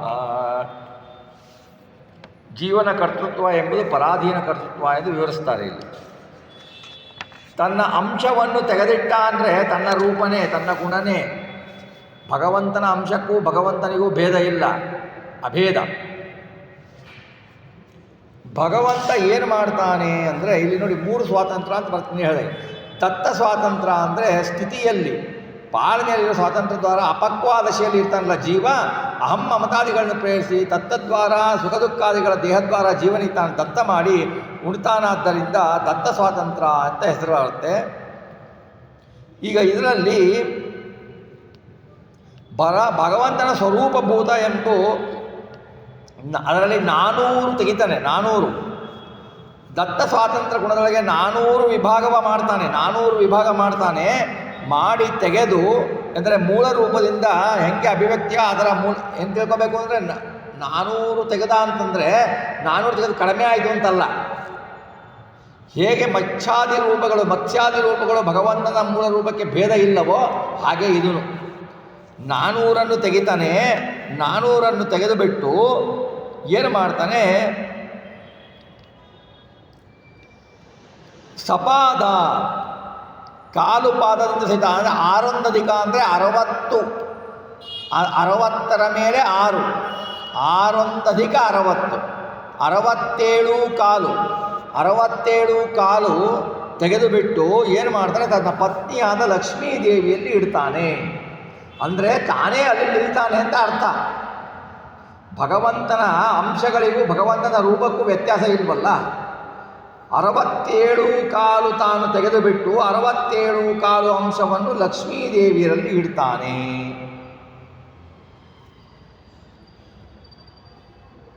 ಲಕ್ಷ್ಮೀ ದೇವಿಯಲ್ಲಿ ಇಡ್ತಾನೆ. ಆಮೇಲೆ ಏನು ಮಾಡ್ತಾನೆ, ದ್ವಿಷೋಡಶ 2 16ಗಳನ್ನು 32 ಅಧಿಕ 100, 32ಕ್ಕೆ ಮೇಲೆ 100, 132 ಅಂದರೆ ಇದರಲ್ಲಿ ಏನು ಮಾಡ್ದ, ನಿನ್ನೆ ಹೇಳಿದ್ವಿ 200 ಒಂದು ಕಡೆ ಮಾಡ್ತಾನೆ, 200 ಇನ್ನೊಂದು ಕಡೆ ಮಾಡ್ತಾನೆ. ಈಗ 67 ಕಾಲು ಆಯಿತು ಅಂದರೆ 132 ಮುಕ್ಕಾಲು ಬರಬೇಕು. 132 ಕಾಲವನ್ನು ತಾನೇ ಇಟ್ಕೊಳ್ತಾನೆ. ಅಂದರೆ 66 ಅಲ್ಲಿ ಹೇಳಿದರು 66, 66, 66, 198 ಆಯಿತು. 198 ಆದಾಗ ಇನ್ನು 2 ಉಳಿತು ಅಲ್ವಾ. 2ರಲ್ಲಿ ಏನು ಮಾಡ್ತಾನೆ, 1 ಕಾಲು ಲಕ್ಷ್ಮೀದೇವಿಗೆ ಕೊಡ್ತಾನೆ. ಲಕ್ಷ್ಮೀದೇವಿ ಯಾಕೆ ಕೊಡ್ತಾನೆ ಅಂದರೆ ತನ್ನ ಜೊತೆಗೆ ಭೋಗ ಮಾಡುವುದಕ್ಕೆ ಲಕ್ಷ್ಮೀದೇವಿಗೆ ಕೊಡ್ತಾನೆ. ಆ ಗುಣಗಳನ್ನು ಅಂಶಗಳನ್ನು ಕೊಡ್ತಾನೆ ಸ್ವಭೋಗ. ಆಮೇಲೆ ಇನ್ನು 1 ಕಾಲು ಕೊಡ್ತಾನೆ, ಇನ್ನು ಮುಕ್ಕಾಲು ಭಾಗನ ತಾನೇ ಇಟ್ಕೊಳ್ತಾನೆ. 132 ಮುಕ್ಕಾಲು ತನ್ನ ಶರೀರದೊಳಗೆ ಇಟ್ಕೊಳ್ತಾನೆ. ಈ ಪರಿ ವಿಭಾಗ ಮಾಡಿ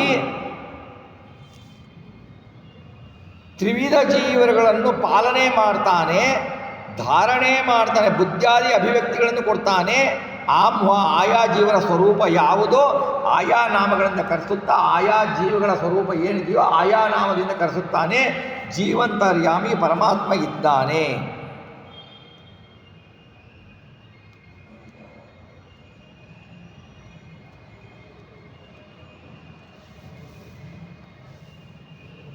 ಆಮೇಲೆ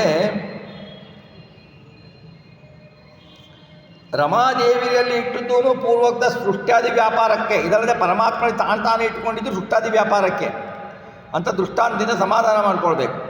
ಆಮೇಲೆ 132 ಮುಕ್ಕಾಲು ಗುಣಗಳಿಂದ ಸೃಷ್ಟಿಯಾದಿಗಳನ್ನು ನಡೆಸ್ತಾನೆ ಅಂತ ತಾತ್ಪರ್ಯ. ಅವಿಶಿಷ್ಟ ಗುಣಗಳಿಂದ ಸ್ವರವಣನಾಗಿದ್ದಾನೆ ಅವನು ಅಂತ. ರಮಾದೇವಿಯ ದ್ವಾರ ಸೃಷ್ಟಾಧಿಕಾರಗಳನ್ನು ಮಾಡಲಿಕ್ಕೆ 67 ಕಾಲು ರೂಪದಿಂದ 67 ಕಾಲು ಅಂಶವನ್ನು ಅವಳಲ್ಲಿಟ್ಟಿದ್ದಾನೆ. ಯಾಕೆ ಅಂದರೆ ಅವಳ ಮುಖಾಂತರ ಸೃಷ್ಟಾದಿಗಳನ್ನು ಮಾಡಿಸ್ಬೇಕಲ್ಲ, ಅದಕ್ಕೋಸ್ಕರ.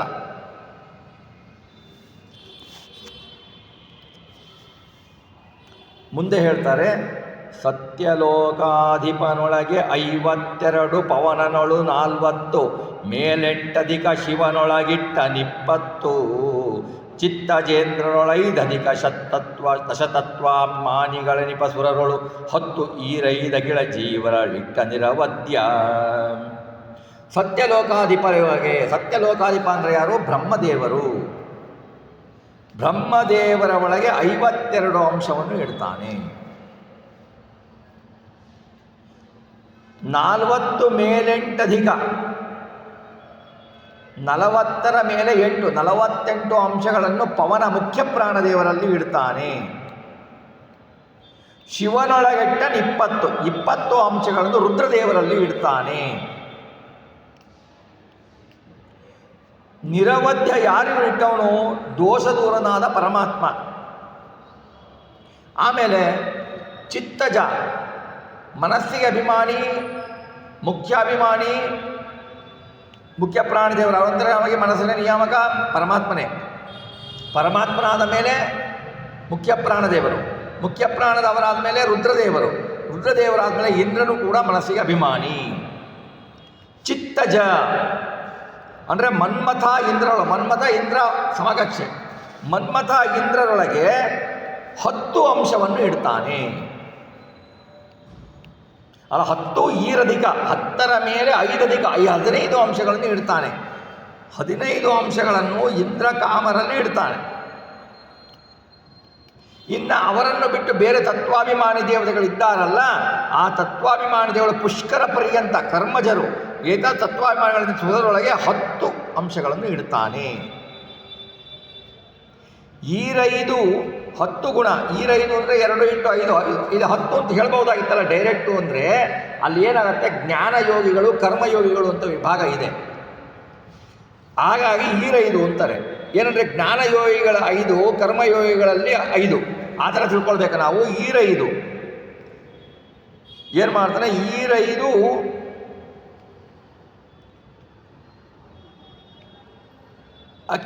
ಈರೈದು ಇಡೀ ಜೀವರಾಶಿಯಲ್ಲಿ ಜ್ಞಾನಯೋಗಿಗಳಲ್ಲಿ 5, ಕರ್ಮಯೋಗಿಗಳಲ್ಲಿ 5, ಆ ಥರ 10 ಇಡ್ತಾನೆ.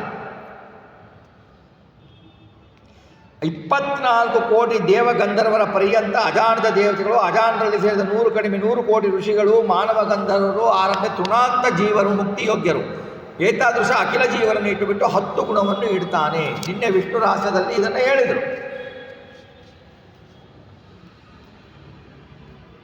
ಇದು ಹೇಳಿಬಿಟ್ಟು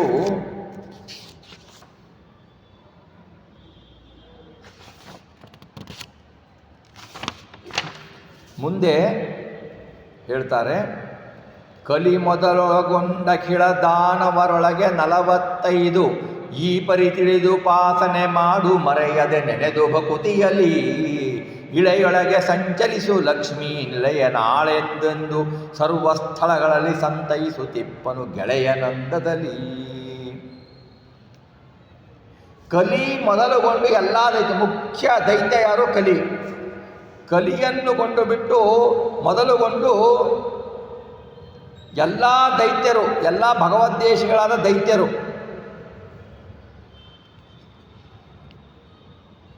ಅಖಿಲ ದಾನವರೊಳಗೆ, ತಮಯೋಗ್ಯರುಗಳೊಳಗೆ, ಪರಮಾತ್ಮನ ದ್ವೇಷಿಗಳಿದ್ದರೆ ಅವರೊಳಗೆ, ದೈತ್ಯರು ಪೂರ್ಣ ದ್ವೇಷಿಗಳು, ನಿತ್ಯ ಸಂಸಾರಿಗಳು ಮಿಶ್ರ ದ್ವೇಷಿಗಳು. ನಿತ್ಯ ಸಂಸಾರಿಗಳಿಂದಲೇ ಮಿಶ್ರ. ಕೆಲವೊಂದು ಟೈಮ್ ಭಗವಂತ ಏನು ಮಾಡ್ತಾನೆ, ನಾನೇ ಮಾಡ್ತೀನಿ ಅಂತಾರೆ. ಕೆಲವೊಂದು ಟೈಮ್ ಭಗವಂತ ಮಾಡ್ತೀನಿ ಅಂತ ಇವರು ಮಿಶ್ರ. ಇವರು ಭಗವಂತನ ದ್ವೇಷಿಗಳೇ. ಈ ಉಭಯರಲ್ಲಿ ಎಷ್ಟಿಡ್ತಾನೆ? 45 ಅಂಶಗಳನ್ನು ಇಡ್ತಾನೆ. 45 ಅಂಶಗಳನ್ನು ಇಟ್ಟುಬಿಟ್ಟು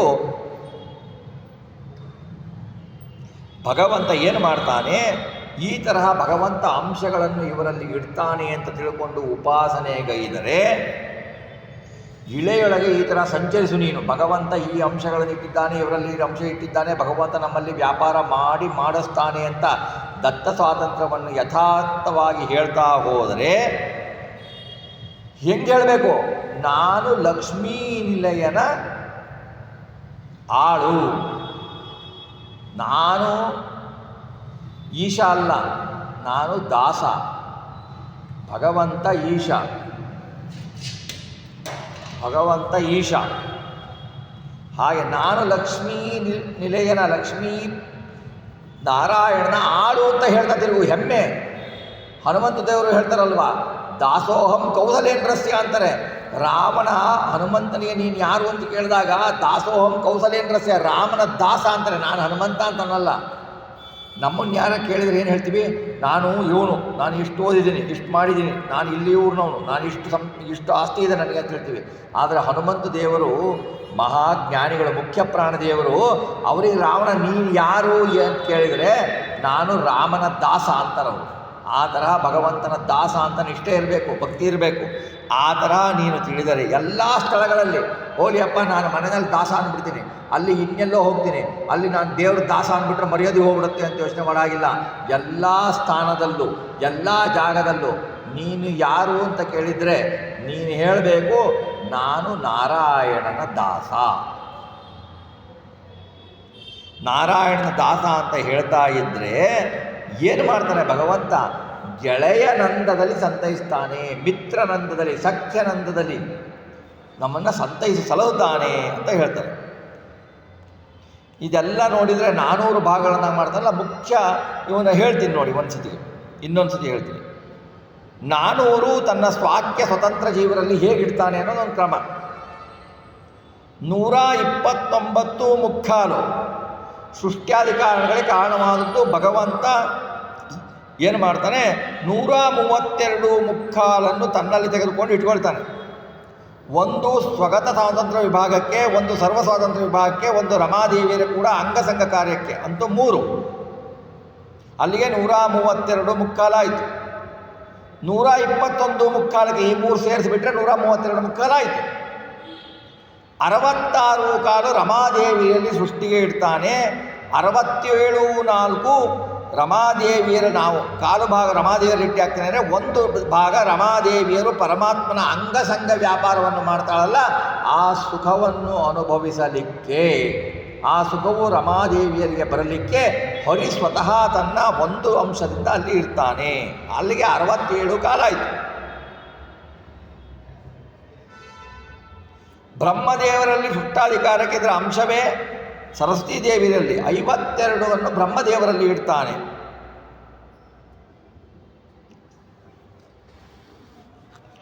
ನಲವತ್ತೆಂಟನ್ನು ಮುಖ್ಯ ಪ್ರಾಣದೇವರಲ್ಲಿ ಇಡ್ತಾನೆ. ಇದರ ಅಂಶವೇ ಭಾರತೀ ದೇವಿಯಲ್ಲಿ ಇರ್ತದೆ. ರುದ್ರಗಣದಲ್ಲಿ ರುದ್ರ ಶಬ್ದದಿಂದ ಶೇಷದೇವರು, ಗರುಡಗಣ ಇವರಲ್ಲಿ 20 ಗುಣಗಳನ್ನು ಇಡ್ತಾನೆ. ಇಂದ್ರಕಾಮರ ಗುಣದಲ್ಲಿ 15 ಇಡ್ತಾನೆ. ತತ್ವದೇವತೆಗಳು ಅವರ ಪತ್ನಿಯರು ಯಾರಿರ್ತಾರೆ, ಬ್ರಹ್ಮಾದಿ 9 ಕೋಟಿ ತತ್ವದೇವತೆಗಳು, ಅದರಲ್ಲಿ 10 ಅಂಶಗಳನ್ನು ಇಡ್ತಾನೆ.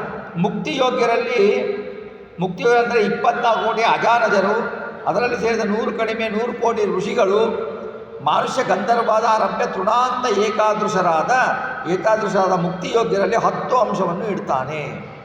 ಕಲ್ಯಾದಿ ಕಲ್ಯಾದಿ ದಾನವರಲ್ಲಿ 45 ಅಂಶಗಳನ್ನು ಇಡ್ತಾನೆ. ಹೀಗೆ 400 ಆಗುತ್ತೆ. ಇದನ್ನೆಲ್ಲ ಆ್ಯಡ್ ಮಾಡಿದರೆ 400 ಅಂಶಗಳನ್ನು ತೆಗಿತಾನೆ, ತನ್ನ ಇಡ್ತಾನೆ. ಈ 400 ಅಂಶ ತೆಗೆದದ್ದರಿಂದ ಭಗವಂತನಿಗೆ ಕಡಿಮೆ ಆಗಲಿಲ್ಲ. 400 ಅನಂತ ಗುಣಗಳು, ಅನಂತ ಅಂಶಗಳವನಲ್ಲಿ ಕಡಿಮೆ ಆಗಿಲ್ಲ ಅಂತ ತಿಳ್ಕೊಳ್ಬೇಕು.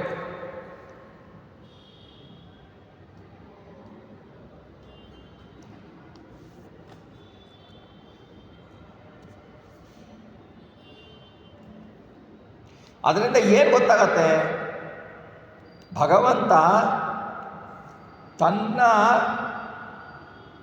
ರೂಪದಿಂದ, ತನ್ನ ಮೂಲ ರೂಪದಿಂದ 400 ಅಂಶ ತೆಗೆದು ಆಯಾಯ ಜೀವರಲ್ಲಿ ಆಯಾಯ ಅಷ್ಟು ಅಂಶಗಳನ್ನು ಹೇಳಿದಾಗ ಅವರೆಲ್ಲರೂ ಅಸ್ವತಂತ್ರರು ಅಂತ ಗೊತ್ತಾಗತ್ತೆ.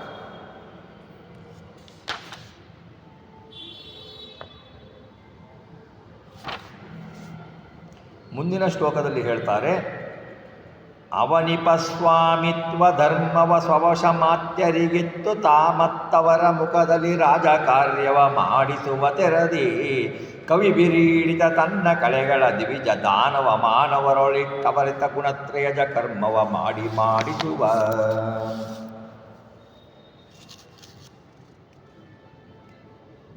ಇದಕ್ಕೆ ಉದಾಹರಣೆ ಕೊಡ್ತಾರೆ ನೋಡಿ. ರಾಜ, ಭೂಮಿಯನ್ನು ಆಳುವ ರಾಜ, ಅವರವರಿಗೆ ತನ್ನ ಪ್ರಜೆಗಳು ರಾಜನ ಮಂತ್ರಿಗಳಾಗಲಿ ಉಪಮಂತ್ರಿಗಳಾಗಲಿ ಯಾರೇ ಆಗಲಿ ರಾಜನ ವಶದಲ್ಲಿರ್ತಾರೆ, ಅವನ ಅಧೀನರೇ.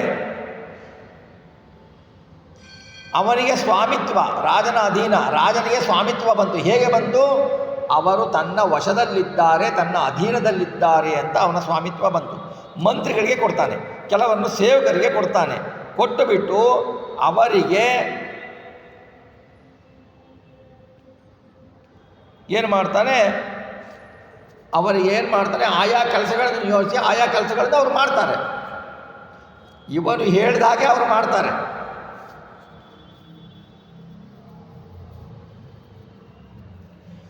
ಆದರೆ ರಾಜನು ಹೇಳಿದಾಗೆ ಅವರು ಮಾಡ್ತಾರೆ. ಮಾಡಿಬಿಟ್ಟು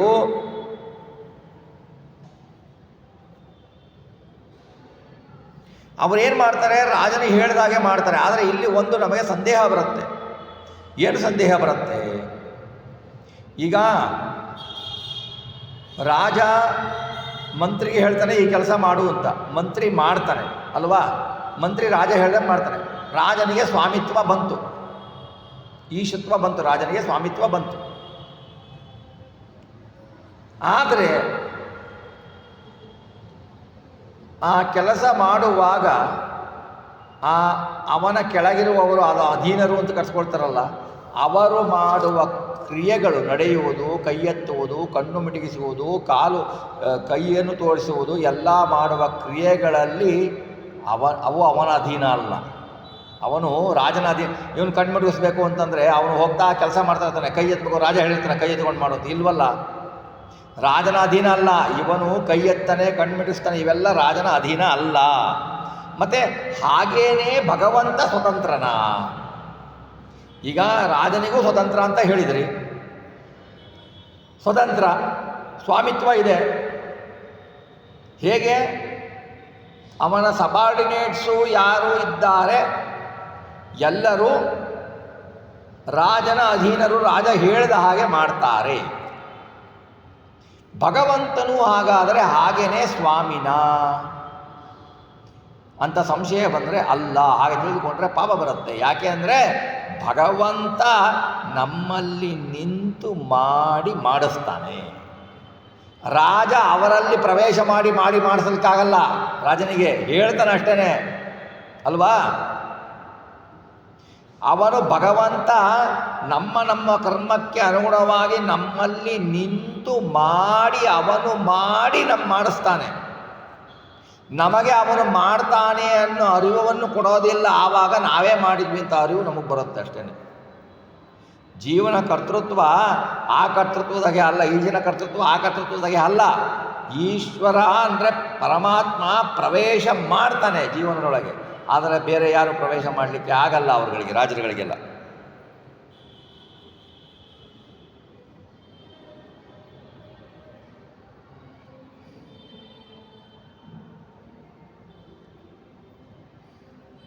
ಹಾಗಾದರೆ ಒಂದು ಸಾಮಾನ್ಯ ನಾವು ಕೇಳೋದೇನಪ್ಪ,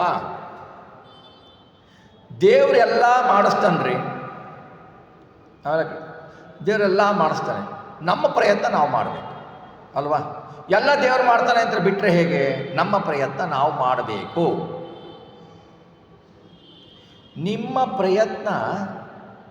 ನಮ್ಮ ಪ್ರಯತ್ನ ನಾವು ಮಾಡ್ತೀವಿ ಅಂತಂದರೆ ಸ್ವಾತಂತ್ರ್ಯ ಇದೆಯ ಪ್ರಯತ್ನ ಮಾಡಲಿಕ್ಕೆ? ಸ್ವಾತಂತ್ರ್ಯ ಇದೆಯಾ ನಮ್ಮಲ್ಲಿ? ನಾವು ಪ್ರಯತ್ನ ಮಾಡಬೇಕ್ರಿ. ನಾವು ಎಲ್ಲ ದೇವರು ಮಾಡ್ತಾನೆ ಅಂತ ಕುತ್ಕೊಂಡ್ರೆ ಆಗತ್ತಾ? ನಾವು ಪ್ರಯತ್ನ ಮಾಡಬೇಕು. ಜೀವಕರ್ತೃ ನಾವು ಮಾಡಬೇಕು ಪ್ರಯತ್ನನ ಅಂತೀವ ಇಲ್ವ? ನಾವು ಮಾಡಲಿಕ್ಕೆ ಸ್ವತಂತ್ರನ? ಹಾಗೆ ಸ್ವತಂತ್ರ ಅಂತಂದ್ಕೊಂಡ್ರೆ ಈಗ ಅದನ್ನು ಅವನು ಹೇಗೆ ಸ್ವತಂತ್ರ ಅಂತ ತಿಳ್ಕೊಳ್ಳೋ ತಪ್ಪು ತಿಳುವಳಿಕೆ ಬರುತ್ತೆ, ಅದನ್ನು ನಿವಾರಿಸಬೇಕು. ಅದನ್ನು ಹೇಳಲಿಲ್ಲ ಅಂದರೆ ಏನಾಗತ್ತೆ, ಎಲ್ಲ ಸರಿಯಪ್ಪ, ಎಲ್ಲ ಫಲ ಅವನೇ ಕೊಡ್ತಾನೆ, ಅವನೇ ಕೆಲಸ ಮಾಡ್ತಾನೆ, ಆದರೆ ಪ್ರಯತ್ನ ಒಂದು ನಮ್ಮದಿರಲಿ, ನಾವು ಮಾಡ್ತೀವಿ. ಈಗೇನಾಯಿತು, ಎಲ್ಲರಲ್ಲಿಯೂ ಜ್ಞಾನ, ಇಚ್ಛೆ, ಕ್ರಿಯೆ ಅಂತ ಮೂರು ಧರ್ಮ ಇರುತ್ತಲ್ವ. ಜ್ಞಾನ, ಇಚ್ಛೆ, ಕ್ರಿಯೆ ಅಂತ ಮೂರು ಧರ್ಮ ಇರುತ್ತೆ. ಆ ಧರ್ಮಕ್ಕೆ ಅನುಗುಣವಾಗಿ ಭಗವಂತ ನಮ್ಮಲ್ಲಿ ನಿಂತು ಜ್ಞಾನವನ್ನು ಕೊಡ್ತಾನೆ, ಇಚ್ಛೆಯನ್ನು ಕೊಡ್ತಾನೆ, ಕ್ರಿಯೆಯನ್ನು ಮಾಡಿಸ್ತಾನೆ.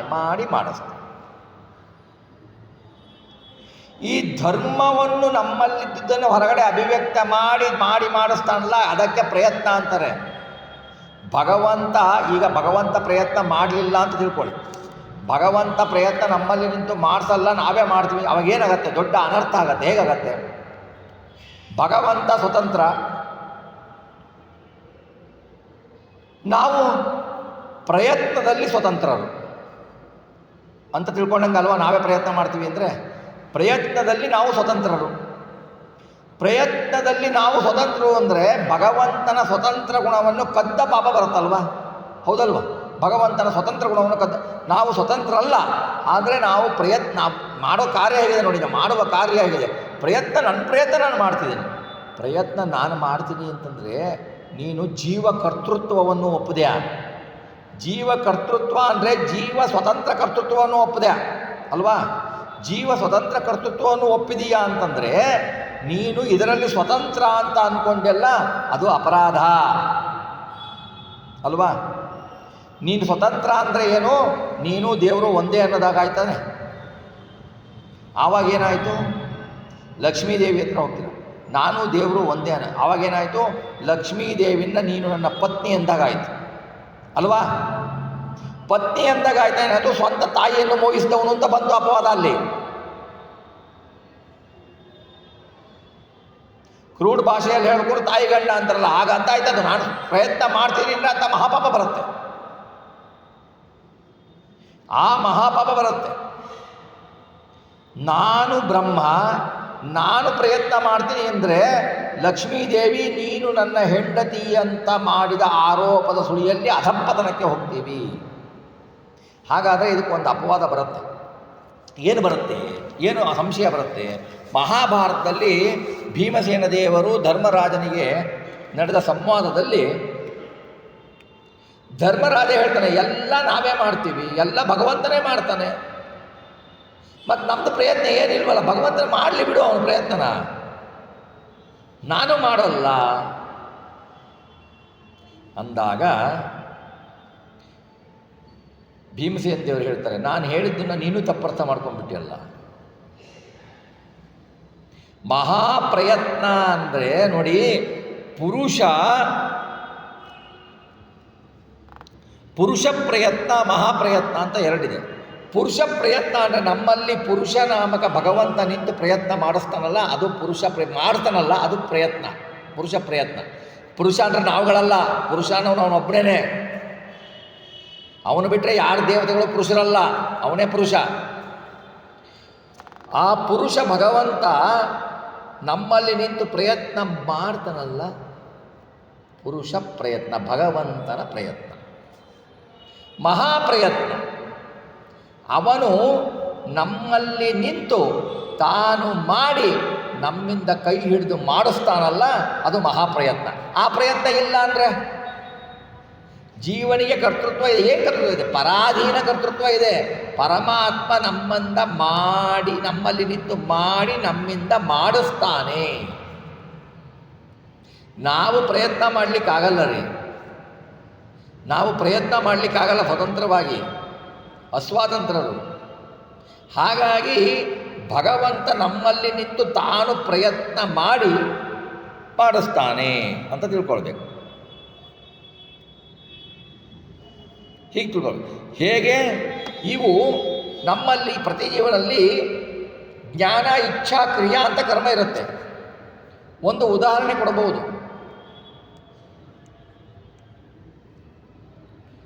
ವಿದ್ಯುತ್ ಇದೆ, ಎಲ್ಲ ಕಡೆ ಹರಿತಾ ಇರುತ್ತೆ, ಫ್ಯಾನ್ ಕಡೆನೂ ಹರಿತಾ ಇರುತ್ತೆ, ಲೈಟ್ ಕಡೆನೂ ಹರಿತಾ ಇರುತ್ತೆ, ನಿಮ್ಮ ಎ ಸಿನಲ್ಲೂ ಹರಿಯುತ್ತೆ, ರೆಫ್ರಿಜರೇಟ್ರಲ್ಲೂ ಹರಿಯುತ್ತೆ, ಕೂಲರಲ್ಲೂ ಹರಿಯುತ್ತೆ ಅಲ್ವಾ?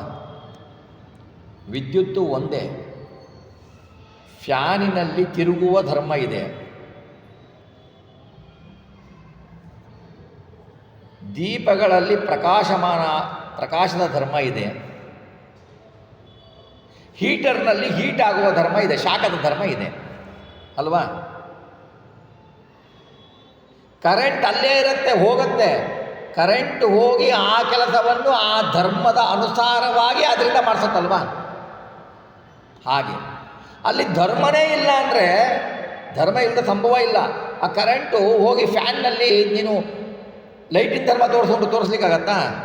ಆಗತ್ತಾ? ಇಲ್ಲ. ಫ್ಯಾನು ಬೆಳಕು ಕೊಡತ್ತಾ? ಇಲ್ಲ. ಎರಡರಲ್ಲೂ ಹರಿಯೋದು ಕರೆಂಟೇ ಅಲ್ವಾ, ವಿದ್ಯುತ್ತೇ ಅಲ್ವಾ? ಈ ಮೂರು ಧರ್ಮಗಳನ್ನು ಅನುಸರಿಸಿ ಭಗವಂತ ನಿಂತು ನಮ್ಮಲ್ಲಿ ಪುರುಷ ಪ್ರಯತ್ನ ಮಾಡಿ, ತನ್ನ ಪ್ರಯತ್ನ ಮಾಡಿ, ನಮ್ಮ ಈ ಪ್ರಯತ್ನ ಮಾಡುವುದು, ಈ ಕರ್ಮಗಳು ನಮ್ಮ ಅನಾದಿ ಕರ್ಮಗಳ ಪ್ರಕಾರವಾಗಿ, ಯಾವುದೋ ಅವನು ಮಾಡಿ ಹುಟ್ಟಾಕೋದಿಲ್ಲ, ಅವನು ಮಾಡಿಸ್ತಾನೆ, ನಮ್ಮ ಕರ್ಮಗಳಿಗೆ ಅನುಸಾರವಾಗಿ ಮಾಡಿಸ್ತಾನೆ ಅಂತ ತಿಳ್ಕೊಳ್ಬೇಕು. ಈ ಸೂಕ್ಷ್ಮ ತಿಳ್ಕೊಳ್ಳಿಲ್ಲ ಅಂತಂದರೆ ಏನಾಗತ್ತಪ್ಪ ಅಂದರೆ ಅಧಃಪತನಕ್ಕೆ ಬೀಳ್ತೀವಿ.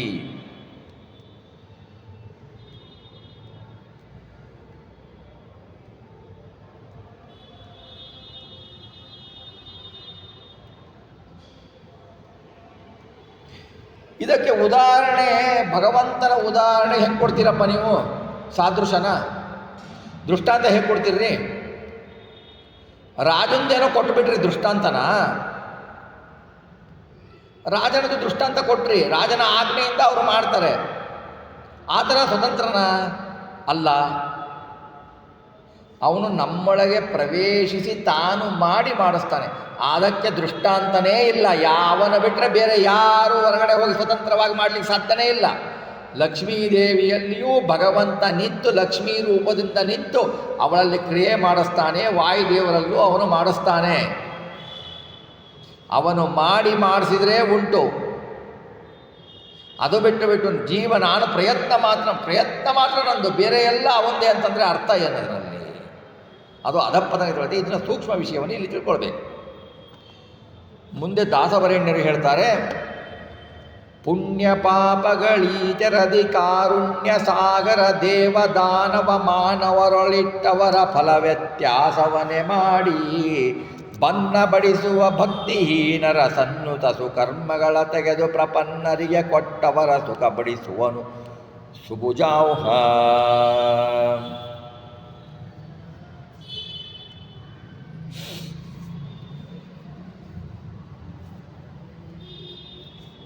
ಇದು ಪುಣ್ಯ ಪಾಪಗಳನ್ನು ಈಚರದಿ ಕಾರುಣ್ಯ ಸಾಗರ ದೇವ ದಾನವ ಮಾನವರೊಳಗಿಟ್ಟು ಅವರ ಫಲ ವ್ಯತ್ಯಾಸವನ್ನೇ ಮಾಡಿ ಬನ್ನ ಬಡಿಸುವ ಭಕ್ತಿಹೀನರ ಸನ್ನುತ ಸುಕರ್ಮಗಳ ತೆಗೆದು ಪ್ರಪನ್ನರಿಗೆ ಕೊಡವರ ಸುಖವ ಬಡಿಸುವ ಸುಭುಜಾಂಹ. ವಿಷ್ಣುದಾಸ ತತ್ವದಲ್ಲಿ ಇದರಲ್ಲಿ ಹೇಳ್ತಾರೆ. ಅದರ ಸ್ವಲ್ಪ ವಿವರಣೆಯನ್ನು ನೋಡೋಣ. ಕಾರುಣ್ಯ ಸಾಗರ, ಸಕಲ ಕಾರುಣ್ಯ ನಿಧಿ ಪರಮಾತ್ಮ. ಈ ಪ್ರಕಾರ ಬ್ರಹ್ಮದೇವರನ್ನು ಆರಂಭ ಮಾಡಿಕೊಂಡು ಚುರಾಂತ ಜೀವರ ಮುಕ್ತಿಯೋಗ್ಯರ ಒಳಗೆ ಇಟ್ಟು ತನ್ನ ಸ್ವಕೀಯದ ಸ್ವಾತಂತ್ರ್ಯ ವಿಭಾಗವನ್ನು ಮಾಡಿ ಹೇಗೆ ಅಂಶಗಳನ್ನು ಇಟ್ಟಿದ್ದಾನೋ ಅವರೊಳಗೆ ಇಟ್ಟು ಪುಣ್ಯ ಪಾಪಗಳ ಅವರವರ ಅನಾದಿ ಜಡಕರ್ಮಗಳನ್ನು ಅನುಸರಿಸಿ ಸ್ಥೂಲ ದೇಹದಿಂದ ಪುಣ್ಯಕರ್ಮಗಳನ್ನು ತ್ರಿವಿಧ ಜೀವರಿಗೂ ಕೊಡ್ತಾನೆ.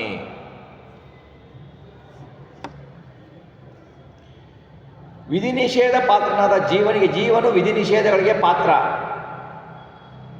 ಆ ಜೀವನಿಗೆ ದೊರೆಯುವ ಫಲಭಾಗವನ್ನು ವಿಷ್ಣುರಾಸದಲ್ಲಿ ಹೇಳ್ತಾರೆ. ಪುಣ್ಯಂ ಕರ್ಮಾಥವಾ ಪಾಪಂ ಯಜ್ಜೀವೋ ವಿದಧಾತ್ಯಯಂ ಸ್ವಾತಂತ್ರ್ಯ ಮನುಸ್ಮೃತ್ಯೈವ ತತ್ಫಲೇ ಭಾಗಕಲ್ಪನಂ.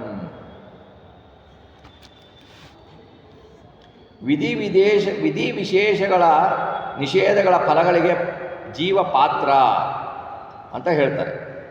ಜೀವನ ಮಾಡುವ ಪುಣ್ಯ ಆಗಲಿ ಪಾಪ ಆಗಲಿ ಯಾವುದೇ ಕರ್ಮಫಲದಲ್ಲಿ ಜೀವನಿಗೆ ಕೊಡಲ್ಪಟ್ಟಿರುವ ಸ್ವಾತಂತ್ರ್ಯ ಭಾಗವನ್ನೇ ಅನುಸರಿಸಿಯೇ ಫಲ ತಿಳಿಯಬೇಕು. ಜೀವನಿಗೆ ಇಷ್ಟ ಅಂಶ ಅಂತಿಟ್ಟಿದ್ದೇನಲ್ಲ, ಜೀವನಿ ಆ ಅಂಶವನ್ನೇ ಅನುಸರಿಸಿ ಫಲವನ್ನು ತಿಳಿಯಬೇಕು.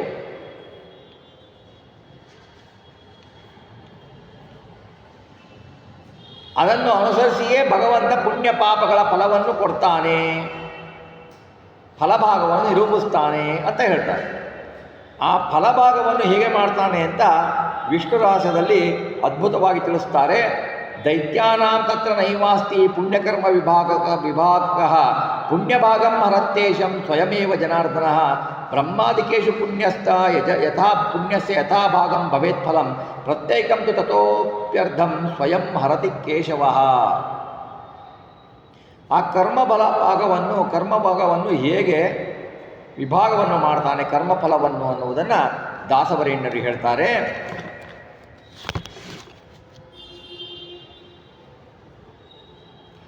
ಜೀವನಿಂದ ಮಾಡುವ ಪುಣ್ಯಕರ್ಮ ಇದೆಯಲ್ಲ, ಪುಣ್ಯಕರ್ಮ ಅದು ತತ್ರ ನೈವಾಸ್ತಿ ಪುಣ್ಯಕರ್ಮ ವಿಭಾಗ. ದೈತ್ಯರಿಗೆ ಅದನ್ನು ಭಾಗ ದೊರೆಯೋದಿಲ್ಲ. ಅದರಲ್ಲಿ ದೈತ್ಯರಿಗೆ ಭಾಗ ದೊರೆಯೋದಿಲ್ಲ.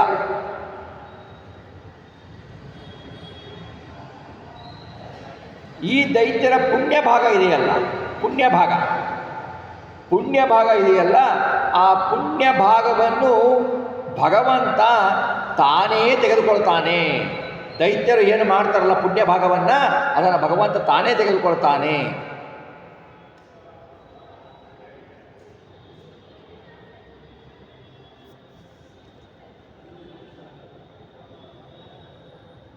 ಅದು ಬ್ರಹ್ಮಾದಿ ತಾತ್ವಿಕ ದೇವತೆಗಳಲ್ಲಿ ಅವರವರ ಸ್ವಾತಂತ್ರ್ಯದ ಅಂಶ ಹೆಂಗೆ ವಿಂಗಡಣೆ ಮಾಡಿದೋ ಅದರ ಪ್ರಕಾರವಾಗಿ ಅವರಿಗೆ ಆ ಫಲ ಸಿರುತ್ತೆ, ಪುಣ್ಯದ ಫಲ ಸಿರುತ್ತೆ.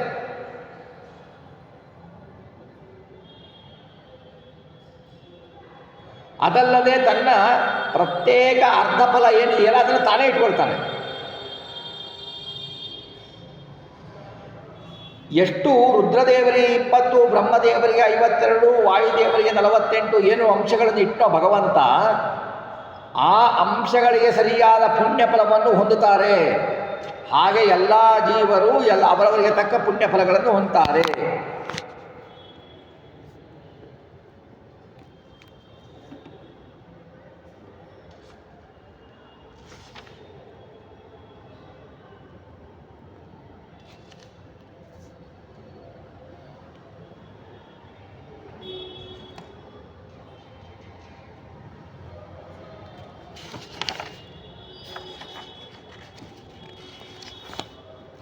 ಏನು ಮಾಡ್ತಾನೆ ಭಗವಂತ ನೋಡಿ, ದೈತ್ಯರು ಪುಣ್ಯ ಕರ್ಮಗಳನ್ನು ಮಾಡ್ತಾರೆ,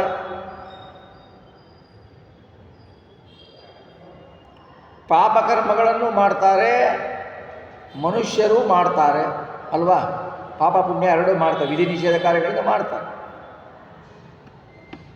ದೈತ್ಯರು ಯಾವುದೇ ಒಂದು ಪುಣ್ಯ ಪಾಪ ತಗೊಳ್ಳಿ, ಸ್ಥೂಲ ಪುಣ್ಯ ಸೂಕ್ಷ್ಮ ಪುಣ್ಯ ಅಂತ ಇರುತ್ತೆ.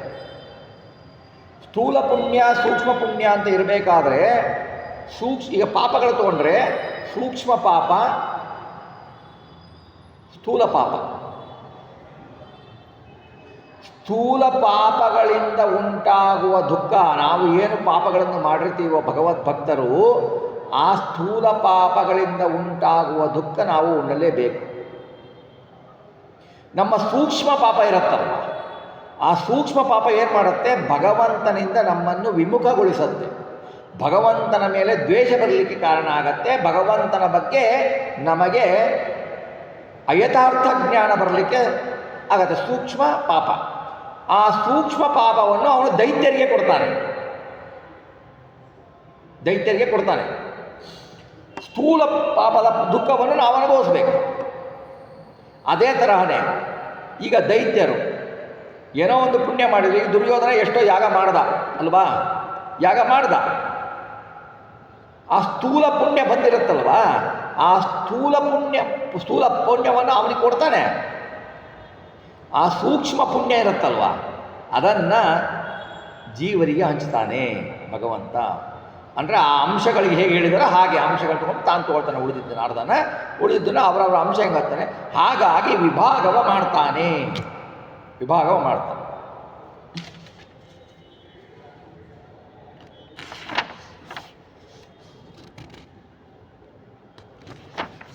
ಈ ವಿಭಾಗವನ್ನು ಮಾಡಬೇಕಾದ್ರೆ ನಾವು ಸಕಲ ಕರ್ಮಗಳನ್ನು ಭಗವಂತನಿಗೆ ಅರ್ಪಿಸಬೇಕು ಅಲ್ವಾ? ಸಕಲ ಕರ್ಮಗಳನ್ನು ಪುಣ್ಯವನ್ನು ಅರ್ಪಿಸಬೇಕು, ಪಾಪವನ್ನು ಅರ್ಪಿಸ್ಬೇಕಾ?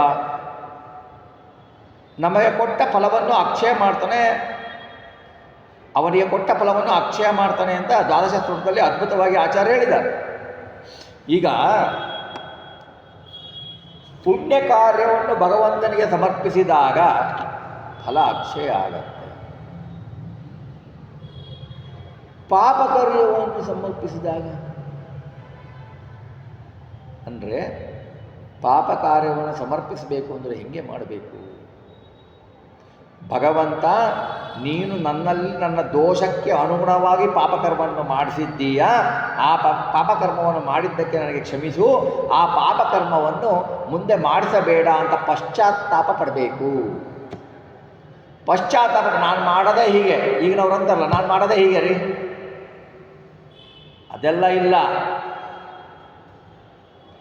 ಪಾಪಕರ್ಮವನ್ನು ನಮ್ಮ ಕರ್ಮಕ್ಕೆ ನಮ್ಮ ದೋಷಕ್ಕೆ ಅನುಗುಣವಾಗಿ ಭಗವಂತ ನಮ್ಮಲ್ಲಿ ನಿಂತು ಮಾಡಿಸ್ತಾನಲ್ವ, ಅದರ ಫಲ ಅವನಿಗಿಲ್ಲ, ನಮಗಿರುತ್ತೆ. ನಮಗಿರಬೇಕು ಅಂತಂದ್ರೆ ಸೂಕ್ಷ್ಮ ಪಾಪಗಳನ್ನು ಅವರು ಪರಿಹರಿಸ್ತಾನೆ ದೈತ್ಯರಿಗೆ ಕೊಟ್ಟು. ನಾವು ಸಮರ್ಪಣೆ ಮಾಡಲಿಲ್ಲ ಅಂದರೆ ಅವಷ್ಟು ಫಲ ನಮಗೆ ಬರುತ್ತೆ. ನಾವು ಸ್ಥೂಲ ಪಾಪವನ್ನು ಅವನಿಗೆ ಅರ್ಪಿಸಬೇಕಾದ್ರೆ ಹಾಗೆ ಅರ್ಪಿಸಬೇಕು ನಮಗೆ ಭಗವಂತನಿಗೆ. ಅದು ಏನಪ್ಪ ಅಂದರೆ ನಮ್ಮ ಯೋಗ್ಯತೆ. ಭಗವದ್ವೇಷಿ ಇರ್ತಾನೆ, ಅವನು ನಾನು ಮಾಡೋದೇ ಹೀಗೆ ಅಂತಾನೆ, ಅವನಿಗೇನು ಪಶ್ಚಾತ್ತಾಪ ಇರಲ್ಲ. ನಮಗೆ ಪಶ್ಚಾತ್ತಾಪ ಬರಬೇಕು ಅಂದ್ರೂ ಆ ಪಶ್ಚಾತ್ತಾಪದ ಪ್ರಯತ್ನವನ್ನು ಭಗವಂತನೇ ಮಾಡಿಸ್ಬೇಕು ನಮ್ಮಲ್ಲಿ. ಅದೂ ಇಲ್ಲ ಸ್ವತಂತ್ರ. ನೋಡಿ, ಹೆಸರಿಗೆ ದತ್ತ ಸ್ವಾತಂತ್ರ್ಯ. ಭಗವಂತ ನಂಗೆ ಕೊಟ್ಟು ಬಿಟ್ಟಿದ್ದಾನೆ ಸ್ವಾತಂತ್ರ್ಯ. ಏನು ಕೊಟ್ಟಿದ್ದಾನೆ ಭಗವಂತ ನಿಮಗೆ ಸ್ವತಂತ್ರನ? ಅವನ ಇರುವಿನ ಅರಿವನ್ನು ತೆಗೆದುಬಿಟ್ಟಿದ್ದಾನೆ ನಮ್ಮ ಹತ್ರ ಅಲ್ವಾ.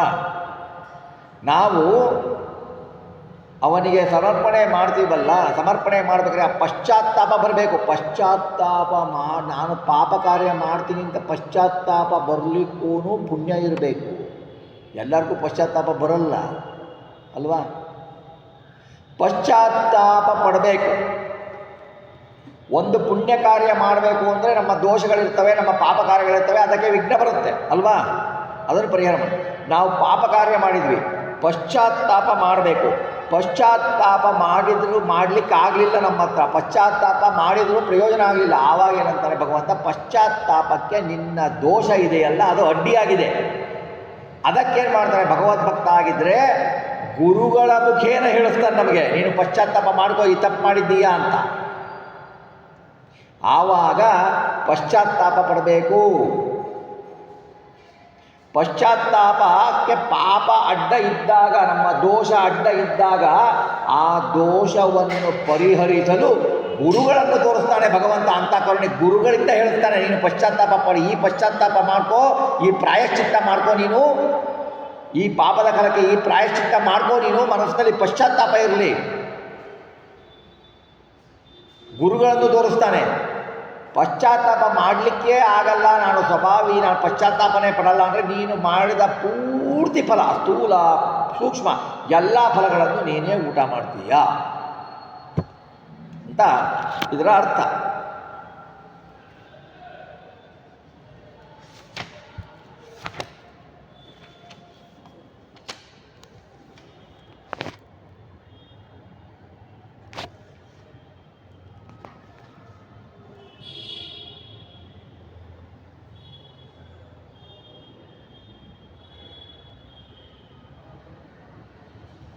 ಆಮೇಲೆ ಇದರಲ್ಲೇ ಹೇಳ್ತಾರೆ, ವಿಷ್ಣು ರಹಸ್ಯದಲ್ಲೇ ಹೇಳ್ತಾರೆ, ದೈತ್ಯ ಭಾಗಗತಂ ಪುಣ್ಯಂ ತಥಾ ಭಾಗಂ ದದಾತಿ ಚ ಪುಣ್ಯಕರ್ಮ ಸಹಾಯಾಯೇ ತೇಷಾಮದಚಯೇ ನರಾಹ ದೈತ್ಯನಿಂದಾಂ ನ ಕುರ್ವಂತಿ ತೇಪಿ ತತ್ಪಾಪ ಭಾಗಿನಃ. ದೈತ್ಯರ ಅಭಿಮಾನಿ ಕಲ್ಯಾದಿ ದೇವತೆಗಳಿದಾರಲ್ಲ, ಅವರ ಸ್ವಾತಂತ್ರ್ಯ ಭಾಗದ ಚತುರಾಂಶದ ದಶಭಾಗಗಳಲ್ಲಿ ಪುಣ್ಯಕರ್ಮ ಯಾವುದು ಸಹಾಯಕರೋ ಅವರಿಗೆ ದದಾತಿಚ ಕೊಡ್ತಾನೆ, ಸ್ಥೂಲ ಪುಣ್ಯವನ್ನು ಕೊಡ್ತಾನೆ.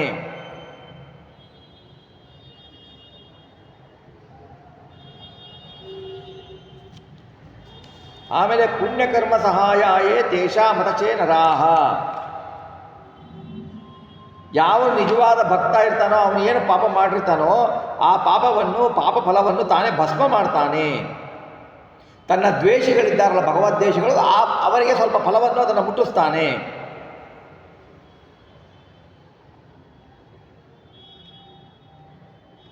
ಎಲ್ಲ ಅವರ ಅಂಶಗಳನ್ನು ಹೇಗೆ ವಿಂಗಡಣೆ ಮಾಡಿದ್ದಾನೋ ಅದರ ಪ್ರಕಾರನೇ ನಡೆಯುತ್ತೆ.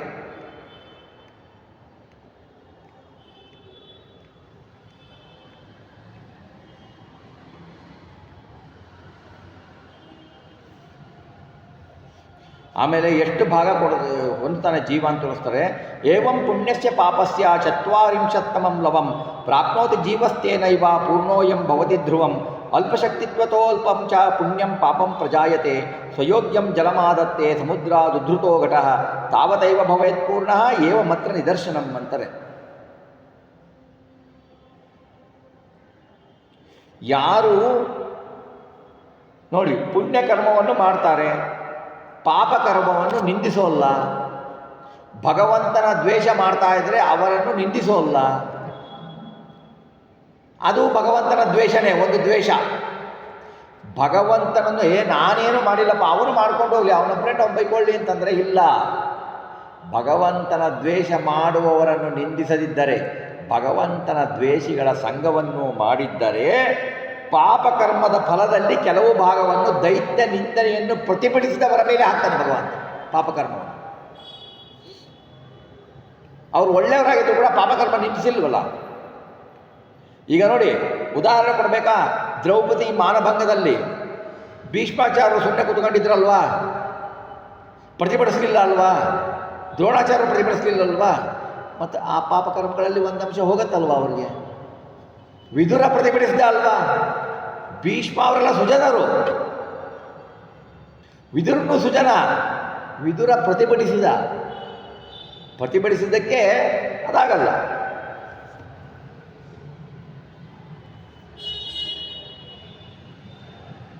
ಪುಣ್ಯ ಪಾಪಗಳ ಫಲ ಇರುತ್ತಲ್ಲ, ಆ ದೇಹಾಭಿಮಾನಿ ಜೀವ ಇರ್ತಾನಲ್ಲ, ಜೀವನ ಭಾಗದ ಅಲ್ಪ ಫಲವನ್ನು ಮಾತ್ರ ಹೊಂತಾನೆ. ಅಂದರೆ 1/40 ಭಾಗವನ್ನು ಜೀವನಿಗೆ ಕೊಡ್ತಾನೆ. ಯಾಕೆ ಅಂದರೆ ಜೀವ ಇರೋದು ಎಷ್ಟ್ರಿ? ಒಂದು ಕುದುರೆಯ ಕೂದಲಿನ ತುದಿಯನ್ನು 100 ಭಾಗ ಮಾಡಿ ಅದನ್ನು ಶತಭಾಗ ವಿಂಗಡಿಸಿದರೆ ಒಂದು ಭಾಗದಲ್ಲಿ ಜೀವ, ಅಷ್ಟು ಸೈಜ್ ಜೀವ ಇದ್ದಾನೆ. ಅವನಿಗೆ 1/40 ಸಾಕು, ಅದೇ ಪೂರ್ಣ. ಅವನಿಗೆ ಅದೇ ಪೂರ್ಣ, ಜಾಸ್ತಿ ಕೊಟ್ಟರೆ ಆಗಲ್ಲ, ಪೂರ್ಣ ಅವನು.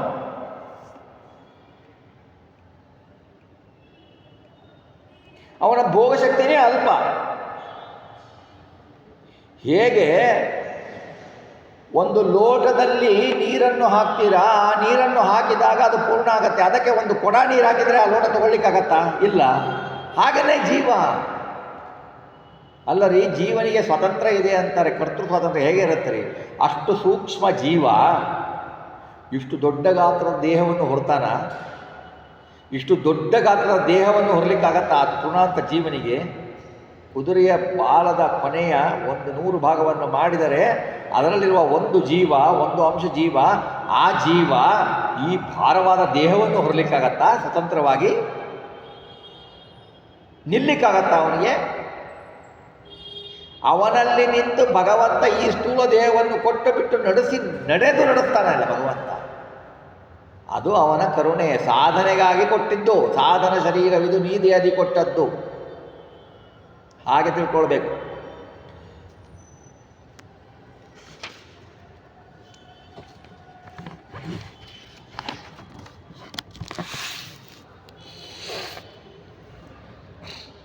ಮುಂದೆ ಉದಾಹರಣೆ ಕೊಡ್ತಾರೆ. ಮಾಣಿಕವ ಕೊಂಡಂಗಡಿಯೊಳ ಜೀವಾನ ಕೊಟ್ಟ ಪುರುಷನ ಸಮಾಧಾನ ಮಾಡುವ ತೆರದಿ ದೈತ್ಯರು ನಿತ್ಯದಲ್ಲಿ ಮಾಳ್ಪ. ದಾನ ಯಜ್ಞಾದಿಗಳ ಫಲ ಯಜಮಾನ ತಾನಪಹರಿಸಿ ಅಸಮೀಚೀನ ಸುಖಗಳ ಕೊಟ್ಟು ಅಸುರರ ಮತ್ತರನು ಮಾಳ್ಪ. ಭಗವದ್ವೇಷಿಗಳು, ಈಗ ಯಾವುದೇ ಭಗವದ್ವೇಷಿಗಳು ಎಲ್ಲರನ್ನೂ ಒಟ್ಟಿಗೆ ಅನ್ನ ತಮಸ್ಗೆ ಹಾಕಲ್ಲ ರೀ. ಅವು ಪಕ್ವವಾಗಬೇಕಲ್ವಾ? ಈ ಪಾಪದ ಕೂಡ ತುಂಬಬೇಕಂತೀವಲ್ಲ ನಾವು. ಪಕ್ವವಾಗ ತನಕ ಹಾಕಲ್ಲ. ಸ್ವಲ್ಪ ಪುಣ್ಯ ಕಾರ್ಯ ಮಾಡಿಸ್ತಾನೆ, ಮತ್ತೆ ದ್ವೇಷ ಹುಟ್ಟಿಸ್ತಾನೆ. ಒಟ್ಟು ಪಾಪದ ಕೂಡ ತುಂಬಬೇಕು. ಉದಾಹರಣೆ ಕೊಡ್ತಾರೆ ನೋಡಿ. ಮಾಣಿಕವ ಕೊಂಡು ಅಂಗಡಿಯೊಳ ಜೀವಾನ ಕೊಟ್ಟ. ಮಾಣಿಕ ಅನೇಕ ದಿನಸು ಅಂಗಡಿಯಲ್ಲಿ ಇಟ್ಕೊಂಡು ವ್ಯಾಪಾರ ಮಾಡತಕ್ಕ ಪುರುಷ ಮಾಣಿಕ್ಯವನ್ನು ತಾನು ತೆಗೆದುಕೊಂಡು, ಮಾಣಿಕ್ಯದ ಮಣಿಯನ್ನು ತಾನು ಬೇರೆಯವರಿಂದ ತೆಗೆದುಕೊಂಡು ತನ್ನ ಅಂಗಡಿಯಲ್ಲಿ ಬೆಲೆಯುಳ್ಳ ಓಮ, ಅಜಿಮ ಅಂದರೆ ಓಮವನ್ನು ಸ್ವಲ್ಪ ಕೊಟ್ಟು ಆ ಪುರುಷನ ಮಾಣಿಕ್ಯವನ್ನು ಕೊಟ್ಟು ಸಮಾಧಾನ ಮಾಡುವ ಮಾತುಗಳಿಂದ ಮಾಣಿಕ್ಯ ಇಸ್ಕೊಳ್ತಾನೆ. ತನ್ನ ಅಂಗಡಿಯಲ್ಲಿ ಇದ್ದ ಅಜಮವನ್ನು ಕೊಡ್ತಾನೆ, ಓಂ ಕೊಡ್ತಾನೆ. ಓಂ ಸಮಾಧಾನ ಮಾಡಿ ಅಲ್ಪವಾದ ಅಜಮಾನದಿಂದ ಪರ್ಯವಸಾನ ಮಾಡೋನಾಗ್ತಾನೆ. ಆ ತೆರದಿ ವರ್ತಕನ ಉಪಾಧಿಯಲ್ಲಿ ಇಲ್ಲಿ ಅಂಗಡಿ ಅಂದರೆ ಅಸುರರ ದೇಹ ಅಂಗಡಿ ಅಂತ ಮಾಡಿಕೊಳ್ಬೇಕು. ನಾನಾ ವಿಧವಾದ ಸುಖ ದುಃಖಗಳನ್ನು ಸರಕು ಮಾಡಿಕೊಂಡು ಇಟ್ಟು ವ್ಯಾಪಾರ ಮಾಡತಕ್ಕ ಅಂಗಡಿ ಯಜಮಾನ ಯಾರು ಅಂಗಡಿಗೆ? ಪರಮಾತ್ಮ. ಆ ಪರಮಾತ್ಮ ದೈತ್ಯರು ಯಾರು? ವ್ಯಾಪಾರಿಗಳು. ಅಂದರೆ ಇದರಲ್ಲಿ ಹೇಳಿರೋ ಸದೃಶನ ಹೇಳ್ತಾ ಇರೋದು. ವ್ಯಾಪಾರಿಗಳು ನಿತ್ಯದಲ್ಲಿ ಮಾಳ್ಪ ರತ್ನಕ್ಕೆ ಸೃಷ್ಟಿಯಾದ ಉತ್ತಮ ಫಲಗಳನ್ನೇನು ಮಾಡ್ತಾನೆ? ದಾನ ಯಜ್ಞಾದಿಗಳಿಂದ ಪುಣ್ಯಕರ್ಮಗಳನ್ನು ಮಾಡ್ತಾನಲ್ಲ, ಫಲ ಇದ್ಯಾವುದು? ರತ್ನಕ್ಕೆ ಸದೃಶವಾದ ಉತ್ತಮ ಫಲ. ಇವನ್ನೇನು ಮಾಡ್ತಾನೆ? ತಾನು ಅಪಹರಿಸ್ತಾನೆ. ತಾನು ಅಪಹರಿಸಿ ಪರಮಾತ್ಮ, ವರ್ತಕ ಸದೃಶನಾದ ಪರಮಾತ್ಮ ರತ್ನದೋರಾದೇವಿಯಲ್ಲಿ ದೈತ್ಯರಲ್ಲಿ ಇದ್ದು, ರತ್ನದ ಉಪಾಧಿಯಲ್ಲಿ ದೈತ್ಯರೊಳಗಿದ್ದು ಅವರಿಗೆ ಕೊಡತಕ್ಕ ದಕ್ಕು ಕೊಡದೆ, ಆ ರತ್ನವನ್ನು ಅವನಿಗೆ ದಕ್ಕು ಕೊಡದೆ ತಾನು ಸ್ವೀಕಾರ ಮಾಡ್ತಾನೆ. ಈ ವರ್ತಕ ಹೆಂಗೆ ಸ್ವೀಕಾರ ಮಾಡ್ತಾನಲ್ಲ, ತಾನು ಹಾಗೆ ಸ್ವೀಕಾರ ಮಾಡ್ತಾನೆ. ಅಸಮೀಚೀನ ಸುಖಗಳ ಕೊಟ್ಟು. ಈಗ ಅವನು ಮಾಣಿಕ್ಯ ಕೊಟ್ಟ, ಇವನು ಏನೋ ಕೊಟ್ಟ, ಒಂದು ಓಜಮನೋ ಓಮ ಏನೋ ಕೊಟ್ಟ ಅಂತ ತಿಳ್ಕೊಳ್ಳಿ. ಮಾಣಿಕ್ಯದ ಬೆಲೆ ಬರಲಿಲ್ಲ, ಆದರೆ ಸ್ವಲ್ಪನಾದರೂ ಸುಖ ಆಯ್ತಲ್ವ. ಅಸಮೀಚೀನ ರತ್ನದ ಬೆಲೆಗೆ ಹೇಗೆ ಸರಿಗುಟ್ಟುವ ಓಮ ಸರಿಗುಟ್ಟುವ ಬೆಲೆಯಲ್ಲವೋ ಹಾಗೆ ದಾನ ಯಜ್ಞಾದಿಗಳಿಗೆ ಏನು ಫಲ ಬರಬೇಕೋ ಅಷ್ಟಕ್ಕಿಂತ ಅತ್ಯಲ್ಪವಾದ ಸುಖಗಳನ್ನು ಕೊಟ್ಟು ತಾನು ಅಪಹರಿಸಿದ್ದಕ್ಕೆ ಅಷ್ಟು ಮಾತ್ರದಿಂದ ಅಸುರರನ್ನು ಸಂತೋಷ ಪಡ್ತಾನೆ. ಒಂದು ಮಾಣಿಕ್ಯದ ಮಣೆ ಇಸ್ಕೊಂಡು 100 ಗ್ರಾಮ್ ಓಜಂ ಕೊಟ್ಟಾನೆ. ಅವರು ಮಾಡಿದ ಪುಣ್ಯ ಫಲಗಳನ್ನು ತೆಗೆದುಕೊಂಡು ಬಿಡ್ತಾನೆ. ಒಂದು ಸ್ವಲ್ಪ ಕೊಟ್ಟು ಸ್ಥೂಲ ಸುಖ ಅಂತ ಹೇಳಿದ್ನಲ್ಲ, ಸಂತೋಷ, ಆ ಸ್ಥೂಲ ಸುಖವನ್ನು ಕೊಡ್ತಾನೆ, ಸ್ವಲ್ಪ ಕೊಡ್ತಾನೆ. ಕೊಟ್ಟುಬಿಟ್ಟು ಏನು ಮಾಡ್ತಾರೆ, ದೈತ್ಯರು ಆ ಸುಖದಿಂದಲೇ ಅಯ್ಯೋ ಸುಖ ಬಂತು ಅಂತ ಮತ್ತರನ್ನಾಗಿ ಅವರು ಮದಮತ್ತರಾಗ್ತಾರೆ. ಮಾಡಿಬಿಟ್ಟು ಏನು ಮಾಡ್ತಾರೆ, ಅಯ್ಯೋ ನಾನು ಇದು ಮಾಡಿದೆ ಸುಖ ಬಂತು ಅಂತ ಮತಾಂಧರಾಗ್ತಾರೆ. ಮತಾಂಧರಾಗಿ ಅವರ ಸ್ವರೂಪ ಯೋಗ್ಯತೆ ಅನುಸಾರ ಭೇದಪಡಿಸುವ ಪುಣ್ಯಫಲವನ್ನು ಅಪಹರಿಸದೆ ಸ್ವಲ್ಪ ಉಳಿಸಿ ಭೋಗಕ್ಕೆ ಕೊಡ್ತಾನೆ. ಕೊಟ್ಟುಬಿಟ್ಟು ಭಗವಂತ ಹೀಗೆ ಮಾಡ್ತಾನೆ. ಮುಂದೆ ಹೇಳ್ತಾರೆ, ಏಣಲಾಂಛನ ನಮಲ ಕಿರಣ ಕ್ರಮೇಣ ವೃದ್ಧಿಯ ನೈದಿ ಲೋಕರ ಕಾಣಗೊಡದಿಯ ಕತ್ತಲೆಯ ಭಂಗಿಸುವ ತೆರದಂತೆ ವೈನತೆಯಾಂಸಗನ ಮೂರ್ತಿ ಧ್ಯಾನವುಳ್ಳ ಮಹಾತ್ಮರಿಗೆ ಸುಜ್ಞಾನ ಭಕ್ತ್ಯಾದಿಗಳು ವರ್ಧಿಸಿ ಸುಖವ ಕೊಡುತ್ತಿಹವು. ಏಣ ಲಾಂಛನ ಅಂದರೆ ಜಿಂಕೆಯ ಆಕಾರದಲ್ಲಿ ಚಿಹ್ನೆಯುಳ್ಳ ಚಂದ್ರ, ಅವನು ಬೀಳುವ ಕಿರಣ ಅಮಲ ಕಿರಣ, ಬೀಸುವ ಕಿರಣ ಶಾಂತವಾದ ಕಿರಣ.